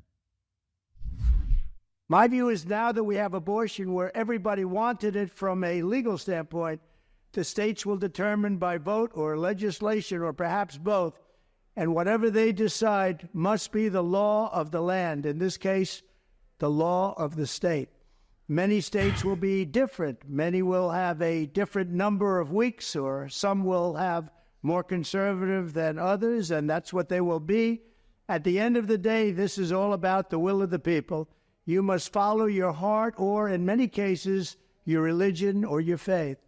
Do what's right for your family and do what's right for yourself. Do what's right for your children. Do what's right for our country and vote. So important to vote. At the end of the day, it's all about will of the people. That's where we are right now, and that's what we want, the will of the people. Okay, so this is the part where I have serious moral differences with President Trump on this matter. Okay, when President Trump says it's about the will of the people, no, it really isn't. It really is not about the will of the people. That is a bad answer. That's a bad answer, because if the will of the people were to enshrine slavery in a particular state, obviously we would not allow it. This was actually it was a position taken by Stephen Douglas during the Lincoln-Douglas debates. The position of Stephen Douglas during the Lincoln-Douglas debates prior to the Civil War was what he called popular sovereignty. In 2019, Ben's take on abortion is directly connected with a strange interpretation of the Declaration of Independence. Life is a right. In fact, unlike abortion, which is not a right, life is specified directly in the Declaration of Independence, as well as the 5th and 14th Amendments, and remains the most fundamental right of all. Hashtag abortion is a woman's right. Wait. Hashtag abortion is a woman's right. What the fuck? I guess there was a hashtag that was going on at the time, and he's responding to it. He's just using a trending hashtag at the time. Yeah. No, Ben is a staunch supporter of abortion. Yeah, it seems to me like he is. The idea was that if a state wanted slavery, it could vote to enshrine slavery. And if a state didn't want slavery, it could vote to not enshrine slavery or to ban slavery. That is a not good moral position. Now, again, you can make a pragmatic case for the Stephen Douglas position on abortion by simply saying, this is the structure of the federal government, and until such time as we have a full-scale... I like the guys who are defending the states' rights arguments are the same guys defending the states' rights arguments now, but he's making the exact opposite comparison. Like, abortion is just like slavery. I guess pragmatically, we should have allowed Texas to maintain slavery. You know, pragmatically speaking, we should have done that, just like what Donald Trump is doing now. Scale consensus at the top level of American government, it's going to be very difficult on a pragmatic level to push any significant abortion legislation. And so my job is to help build that moral consensus until we have a political consensus. Right? That you could say is the moral relativism in the position. That's the problem. Okay, that's my problem with it. We will never arrive at a political consensus on the matter because there is a political consensus on the matter already. We will never arrive at a political consensus on the matter that Ben likes. That's why he has to say it's divisive. It's not divisive at all. 75% of the country believe that Roe v. Wade, and has consistently believed that Roe v. Wade should have remained. Okay? That number, as a matter of fact, increased. That percentage increased after the Supreme Court decision. So obviously, it has never been divisive, and it never will be divisive.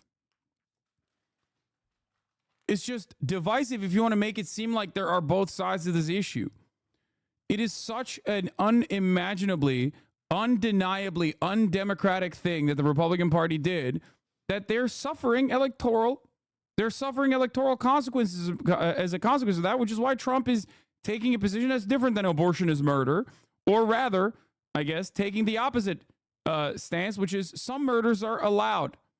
Murders in blue states are allowed over red states, and Ben is defending that. I guess some murder is fine then. Oops. You know? Anyway, I want to take a brief aside. Now that we've moved beyond the Ben Shapiro stuff, apparently NBC says Biden is hemorrhaging votes among Americans under 30. In the 2020 NBC News exit poll, candidate Biden led former President Trump by 24 percentage points among voters under 30. But an NBC survey in January had President Biden up by just 8 percentage points among that group. Another poll last month showed Mr. Trump ahead by 18 points among voters under 30. In the 2020 NBC News exit poll, candidate Biden led former President Trump by... So Tim Pool goes, this is why Hassan the Hun's viewership shattered. If he wants his views back, his only hope is to go full MAGA. What should I say to this man? That's the real question. Because I thought about it. There's a couple different avenues here. A couple different avenues is... You know,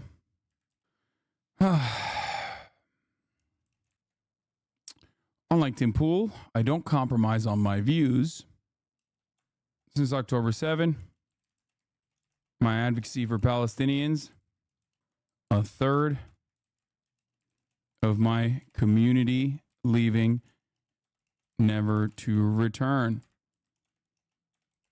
This does not bother me. Stop saying a third. They use that as ammo. Respond like the classic Elon tweet. You actually spoke the truth. Unlike you, Tim. Need to, my values to the right. I need to do. Is that true? I thought it was a natural reduction in Twitch users overall. No. Post October 7th, this community did we went from 30K to 20K. The virtual pocket watching is getting out of control, which is true, but it doesn't matter. Ultimately, Tim Pool, famous predictor and contributor to the national sentiment during the 2022 red wave. It did. We were 30K average before October 7, 20K average after October 7. Like after the original, after the original interest of Israel Palestine stuff died down, what remained was definitely 10,000, around 10,000 liberal Zionists that fucking left.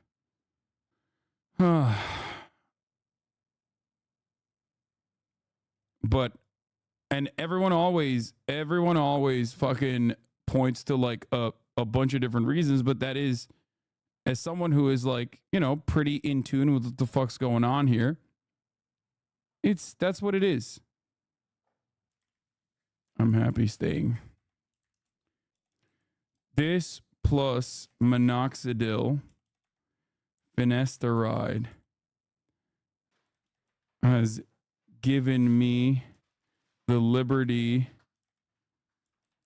to not wear a beanie indoors 24/7. You should try it. Unlike you, Tim, I don't need to sell up my values and grift to the right for financial gain. This plus finasteride has given me the liberty to not wear a beanie indoors 24/7. You should try it. There you go. It's too late for him, though. It's never too late. Bad advice. He's too far gone in both respects. His hair isn't coming back. Yeah, it might be too late for his hairline. Who knows?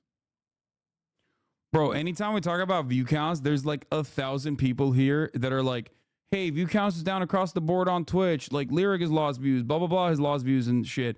Thinking that I don't like look at the algorithms and look at like view counts across the board as a part of my job. It's like, I do. Okay? Yes, view counts have been on a steady decline for every single content creator for a multitude of different reasons. This goes beyond that. Okay? And Lyric isn't even losing viewers. Lyric is actually gaining viewers, and he deserves it. He's phenomenal. He's great. Link it so we can ratio. Yeah, let's ratio. My point is that while everyone has maintained a steady loss, I'm confused. Didn't you prove the numbers were wrong in the first place in Australia? Yeah, I mean, my view count is stable at 20K, but the average 20K went down from the average that was 30K before October 7. If you want to talk view count, only do it with your peers. It's a lose-lose talking about it here. I know. Now, it doesn't really matter because ultimately that view count loss is insignificant, is inconsequential. Okay? It's fucking inconsequential. I'm not going to obviously stray away from what I truly believe just because it is unpopular. A lot of the things I talk about are unpopular. My job is to make those unpopular concepts more popular and more palatable to a broader audience. This is my job since day one. And ultimately, I don't care to talk about it that much, especially because the loss of like 10K average people in this community is nothing. You know what I mean? It's nothing in comparison to the loss of 30,000 plus Palestinians in Gaza. So you're admitting it's unpopular? Heh, yeah. What do you mean? On what planet is like No, you don't have to block that guy. Come on. On what planet is like socialism a popular concept in the Western world, especially in the United States of America? I unbanned him. Yeah, of course it's not popular. That's why I always laugh about people being like, you're grifting to the left. It's getting more popular than it once was, but that doesn't change the reality that, like, yeah, no, most people are still very much pro-capitalism and terrified of socialism. Okay? It is against the status quo. Of course, it is not going to be profoundly popular. A lot of people, I think, and this is a major part of it, this is genuinely a big part of this process too. A lot of people, I think, want to be on board with a lot of people want to be on board with a meta. You know, everyone loves this. That's why they were bandwagoners that hopped on in like the 2020 era. You know what I mean? It was very popular to have radical opinions against Donald Trump, especially when those radical opinions were never going to be realized anyway. That's it. That's it. Once they realize, okay, maybe this shit's not that popular, maybe I'll look for evidence of the contrary. Yeah, you had Pelosi acting like Antifa in 2018, 100%. I just wanted to force Tim to describe your grift in full. Can you make him try? Maybe.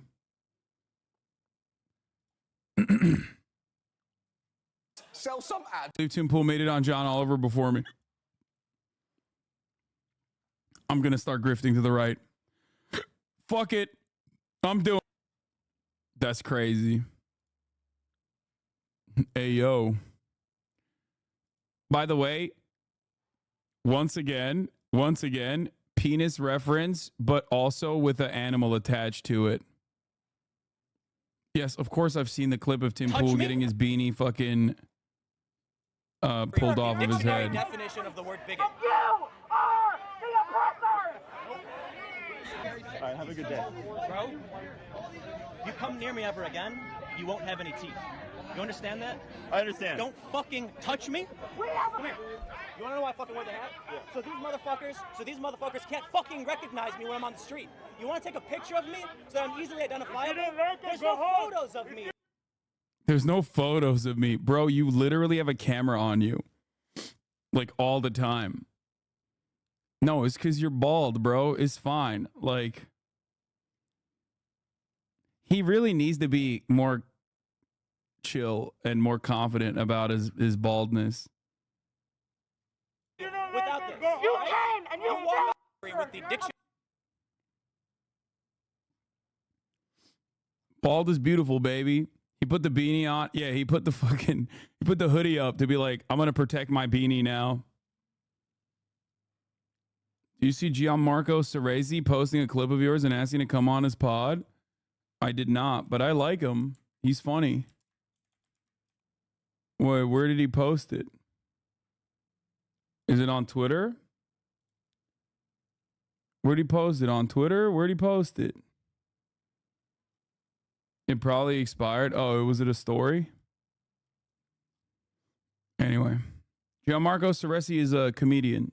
Chatters. He's a comedian that follows me. I just followed him back. Anyway, I'll figure it out. All right. Special counsel urges Supreme Court to reject Trump's immunity claim. Special counsel Jack Smith calling on the Supreme Court to reject Trump's claims of immunity as the former president tries some last-ditch legal maneuvers to delay his Manhattan trial on election interference. Aaron Katersky is at the courthouse in downtown Manhattan. Good morning, Aaron. And George, good morning to you. We're less than a week before former President Trump's supposed to stand trial here in New York, and an appeals court here has already rejected one of his attempts to delay and is expected to take up another one a bit later today. Trump's attorneys would like to stop everything and move the case out of Manhattan. They say there are too many potential jurors around here who've been exposed to pretrial.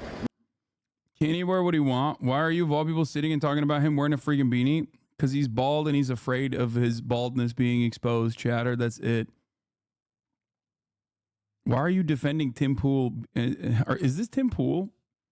I don't even think Tim Pool fans would fucking go to this length to defend his beanie usage.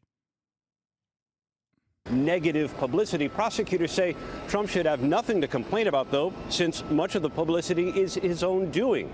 He talks and posts about the case so much. To weed out bias, potential jurors will fill out a 7-page questionnaire that asks whether they've attended a Trump rally, have strong opinions about a former president being charged with a crime, and their feelings about how Trump is being treated. And today, Trump is going to ask again to delay the case and relax a gag order the judge imposed that stops him from attacking the judge's family, prosecutors, and witnesses. George, as you know, Trump would like to push all of his criminal trials, all 4 past the November election. So far, the one here in New York is the only one set to go on trial next week. And Aaron, what can you tell us about the special counsel's filing to the Supreme Court? Special counsel Jack Smith. Yeah, they're gonna I'm the one guy in New York that has not heard of this Donald Trump guy.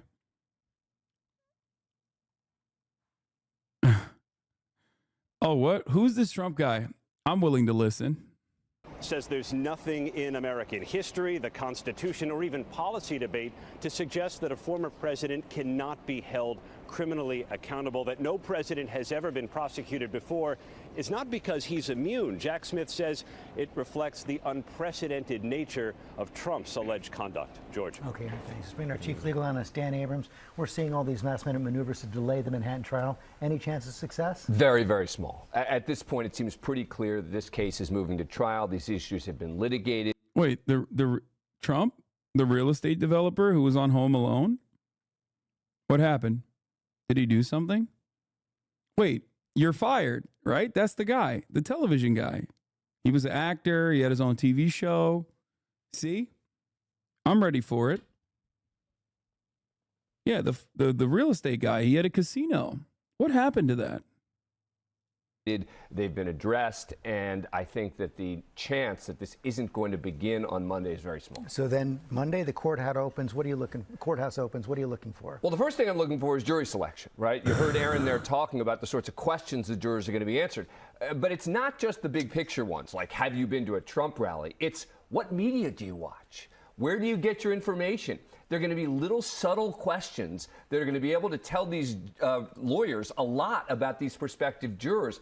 And that's going to be the most critical thing in this case. We can sit here and we will talk about all the legal issues, all the factual questions, but the most important question is going to be who is on that jury. And that'll be number one. Then number two are going to be, at the trial, legal and factual. From a legal perspective, are they going to be able to demonstrate that this falsification of business records was an effort to conceal another crime? In effect, I'm not going to lie. If I lived in New York and I was selected for jury duty, I would hope to God that it was this case. And I would I'm not saying do this. This is not advice that I'm giving you. I'm just simply stating that what I would do in that situation as a weak man would be to lie my face off to make sure I get selected for jury duty.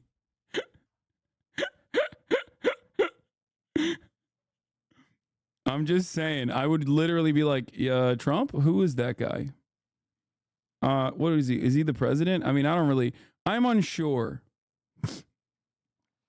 I'm unsure as to what he is, what he does. I would love to be on that jury.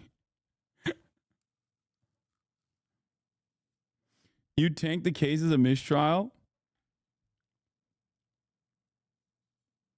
Here, the election crimes that the prosecutors say were also committed, even though they weren't charged. And secondly, factually, is the former president going to continue to deny that he had any relationship with Stormy Daniels? I think he's going to. I think his position is still, it didn't happen. You assume he has to take the stand? No, he doesn't have to take the stand at all. I'd be surprised if he takes the stand. I know that his team is talking about him potentially taking the stand. I would be very surprised if he does take the stand, but then again, this isn't a classic legal case, right? You have to view this case through the legal and political prism, and as a result, the typical rules that apply may not apply here. Dan Abrams, thanks very much. Israel says it has now set a date for an There we go. All right, we're moving on from Trump's legal troubles to Israel. Also, we're going to talk about inside the messy battle for the biggest swing state of 2024. Pencil motherfucking Tucky, baby. We got that lined up. And we also have 2 senior Hamas leaders being interviewed, which I'll cover as well. And we got, should politicians be allowed to trade stocks? We got I Did a Thing video. Don Lemon's wedding was the worst. Don't really care about that. Dave Ramsey, don't care about that. Potentially, I got these 2 stories as well. All right. Before we get to like Jon Stewart and whatnot, Israel's date. Israel sets date for full-scale invasion of Rafah, despite U.S. objections. Invasion of the city of Rafah, despite strong objections from the United States. Palestinians are returning to scenes of destruction in areas where Israeli troops have pulled out for now. As Holly Williams reports, many are finding there's hardly anything left of their homes. Most Israeli forces have now left southern Gaza, and thousands of Palestinians are moving around freely for the first time in months. For some, that's meant a homecoming to the city of Khan Yunis. But in their once bustling communities, there ain't no way this person just said, did you mention the Hamas interview? I spaced. Like, I literally... No, you didn't space. You heard me say it, and that's why you just brought it up. There is no way you just literally fucking linked the tweet that I spent time addressing that I'm going to cover in a second. It's just too... That has to be entirely too close of a coincidence for it to be a coincidence. They found a wasteland. Half a year of war has brought destruction on a colossal scale to Gaza and an unending descent into despair. Malak Mahmoud showed CBS News producer Marwan Al-Ghul the ruins of what was her home. I can't find anything, she said. I lost my books and all of my belongings. Israel's military says it now has no operational forces in southern Gaza and just 1 division inside the Gaza Strip. The other division that was there moved out over the weekend. The remaining troops are positioned along Gaza's border with Israel and to the north, where the Israelis have built a new road cutting across the Gaza Strip from east to west, thought to be part of Israel's planning for after the war. The military says the troops who've pulled out are recuperating and preparing for future missions. And despite US opposition, Prime Minister Benjamin Netanyahu says Israel's now set a date for an offensive in the southern city of Rafah, where around 1.5 million people are sheltering. That date, though, is unspecified. The US says there's a ceasefire deal on the table for Hamas. But a spokesman for Hamas told CBS News the latest negotiations in Cairo over the weekend were a, quote, setback. Gail? Oh, that's... Wow. Shocked, I tell you. Oh, watch. The United States says, or Lloyd Austin says the U.S. has no evidence that Israel committed genocide in Gaza. Once again, shocked to find out that the American government is still defending Israel unconditionally by lying.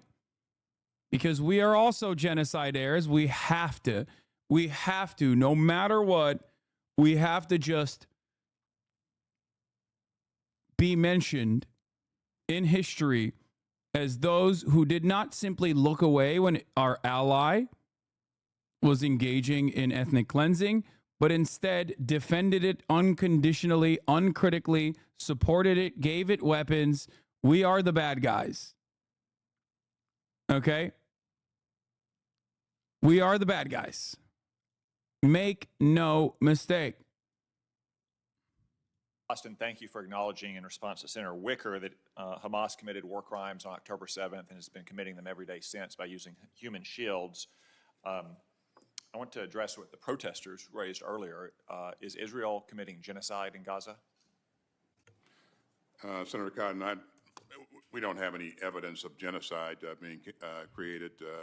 So that's a no. Israel's not committing genocide in Gaza. We don't have evidence of that, to Thank my you. knowledge. Yeah. Better than Director Burns and Director Haynes did last month at the Intelligence Committee when they dodged that question. You stand accused by those protesters of greenlighting genocide. Would you like to respond to that accusation? What I would say, Senator Cotton, from the very beginning is that we committed to help assist Israel in defending its territory and its people by providing security assistance. And I would remind everybody that, you know, what happened on October 7th was absolutely horrible. By those very same standards, by those very same metrics, what has happened since October 7th is unconscionable and definitely constitutes ethnic cleansing. But of course, we can't say that, you know? Yeah, no, the real genocide was on October 7th, actually. And the fake genocide that has happened since then is not a real genocide. Numbers of Israeli citizens killed, and then a couple of hundred Israeli citizens taken hostage. American citizens as well. American citizens as well. So you deny the accusation that you greenlit genocide? I absolutely deny. Okay. For the record, I don't think Israel's committing genocide. I don't believe you greenlit genocide either. You talked a lot with Senator Reid about Israel's responsibility to provide aid in Gaza. Why does Israel have a responsibility to provide aid to Gaza? Israel was the victim of an unprovoked, vicious attack on October 7th. Why should they provide aid to the aggressor nation? Or aggressor, Gaza's not a nation, to the aggressors on October 7th. We didn't provide aid to Germany and Japan during World War II. What we did provide aid to and assistance to many of the countries that we've operated in recently. But not in World War II. If you had been in George Marshall's or Dwight Eisenhower's position in World War II, would you have wanted to provide aid to Germany? I really do believe, Senator, that if they want to create a lasting effect in terms of stability, then I think that something needs to be done to account to help the Palestinian people. I get that, but they're in the middle of the war. Like we believe that too after World War II. That's why we had the Marshall Plan. That's why we rebuilt Japan. But that was after the war was won, not in the middle of it. And in the meantime, like if it's not Israel's responsibility to provide aid, it's certainly not our responsibility, but we're spending our tax dollars to build this giant pier to send aid into Gaza. Who's going to accept that aid? So Tom Cotton is against any aid to Palestinians? Is that what's going on? Oh, I am once again reaffirming my commitment to re-education camps. Re-education camp for this man. This man needs to be saved because obviously he has a deep moral rot. Okay? Salvation can happen for Tom Cotton only with state-sponsored re-education camps. Firm commitment to re-education camps for Tom Cotton. Put Senator Tom Cotton in a re-education camp. Who's going to be at the end of the pier on the shore taking aid from American forces? That's still being worked out, but there will be NGOs that will help to distribute that aid. That Hamas is in charge of Gaza. When aid goes to Gaza, Hamas doesn't divert it or commandeer it or steal it. It accepts it. And anybody operating in Gaza is under the thumb of Hamas. I just think it's very ill-considered, and I don't think it's going to end very well. Let me move on to Ukraine. The Biden let's move on to Ukraine. Administration has discouraged Ukraine from launching refinery strikes against Russia. Why is the Biden administration discouraging Ukraine from undertaking some of the most effective attacks on? Wait, I didn't know Tom Cotton was like pro Ukraine. My man literally fucking just loves chaos, okay? Yet another perfect, obviously inconsistent position, which is he's pro-Ukraine, but anti-Palestinian emancipation. It's not a how. It literally is just, this is the senator that is invested in Raytheon. That's it. This is the senator that's invested in Lockheed Martin, Northrop Grumman. This is the senator that no matter how much he deviates from the public position and what is the norm, he is pro-American State Department. Okay? That's it. He's like, yeah, we should not discourage Ukraine from, striking Russia at its heart. Also, simultaneously, we should let Israel finish the job. That is the American position, the American State Department position. On Russia's war-making capabilities. Certainly, those attacks could have a knock-on effect in terms of the global energy situation. Isn't it popular on all sides? Who is this for? Good question. Great question. It is. It is. The numbers are insane now, okay? 6 months into Israel's ethnic cleansing campaign in Gaza, and the numbers are insane, okay? It's like 80% of Democrats and 60% of Republicans that want to deliver aid. Similar numbers for Israel ceasing its hostilities and engaging in a ceasefire, permanent and temporary. And yet, for some weird reason, if you look at the congressional outlook, if you look at the members in Congress and their positions, they seemingly are not on board with it. But quite frankly, I think Ukraine is better served in going after tactical and operational targets that. Joel Seaverwood, thank you for the 10 community gift the subs. Yes, he's evangelical Christian. That's why he's fucking positioning himself this way. But even if he wasn't religious, like, he would be positioning himself this way. This is the position of those who don't care about the humanity, who don't care about ceasing hostilities globally, but instead accelerating the demise of people. That can directly influence the current fight. So it sounds to me like. Wait, what did he say? Hold on. A knock-on effect in terms of the global energy situation, but quite frankly, I think Ukraine is better served in going after tactical and. Who's it popular with? Right-wing evangelical freaks, and also the defense industry. That's who. That's it. That's like a big part of why the Republican Party operates the way it does. That's why he's positioning himself like this.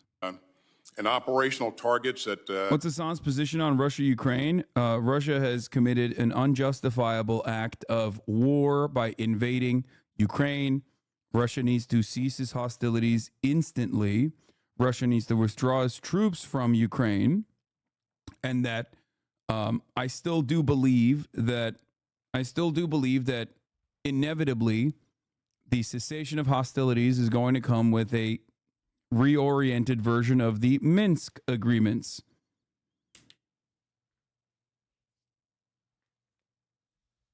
Which, of course, means that I'm pushing Z, and I believe Russia is infallible. And I love Vladimir Putin. And I am a tanky who loves Vladimir Putin almost as much as I love the top of the hour ad break, which comes to the top of every hour. And I will tell you once again that if you no longer want to see those ads, you really think at this point that DPR and LPR will accept Western Ukrainian rule? I don't know. I don't know what will happen. I think that some form of like autonomy under the Ukrainian banner is probably what the best possible scenario is. But I don't know. I don't know if Vladimir Putin will fucking give back all of the territories that it annexed in Western Ukraine. I mean, Eastern Ukraine, sorry. NATO caused the Ukraine war. NATO accelerated the likelihood of a Ukraine war, but it doesn't mean NATO caused the Ukraine war alone. After all, Vladimir Putin is the one who made this decision to invade Ukraine. It is a ridiculous decision. It was a bad decision. Just to simply state that it was a NATO-born war is at least this far into the conflict is, missing the forest for the trees. Yeah. Vladimir Putin is the #1 NATO dick rider of all time. No one No one has loved and solidified NATO support from Western countries more than Vladimir Putin has by invading Ukraine. Like, holy shit. What a gift. What a gift. What a gift to Joe Brandon. What a gift in general to NATO, to the generals, to the defense contractors. It's so awesome. Anyway, you know what's not awesome, though? The top of the hour ad break. A real gift would be to get a gifted subscription to the Hasanabi broadcast at the top of the hour so you no longer see those ad breaks. Are you okay? You always look miserable. Is your mental health doing okay? Yes. Wait, what? I look miserable always. No. You already did the ad segue? I know. I was just I was completing the ad segue. I think you just have resting sad face. Do I? What do you want me to do? Be like this? Damn, this guy's good.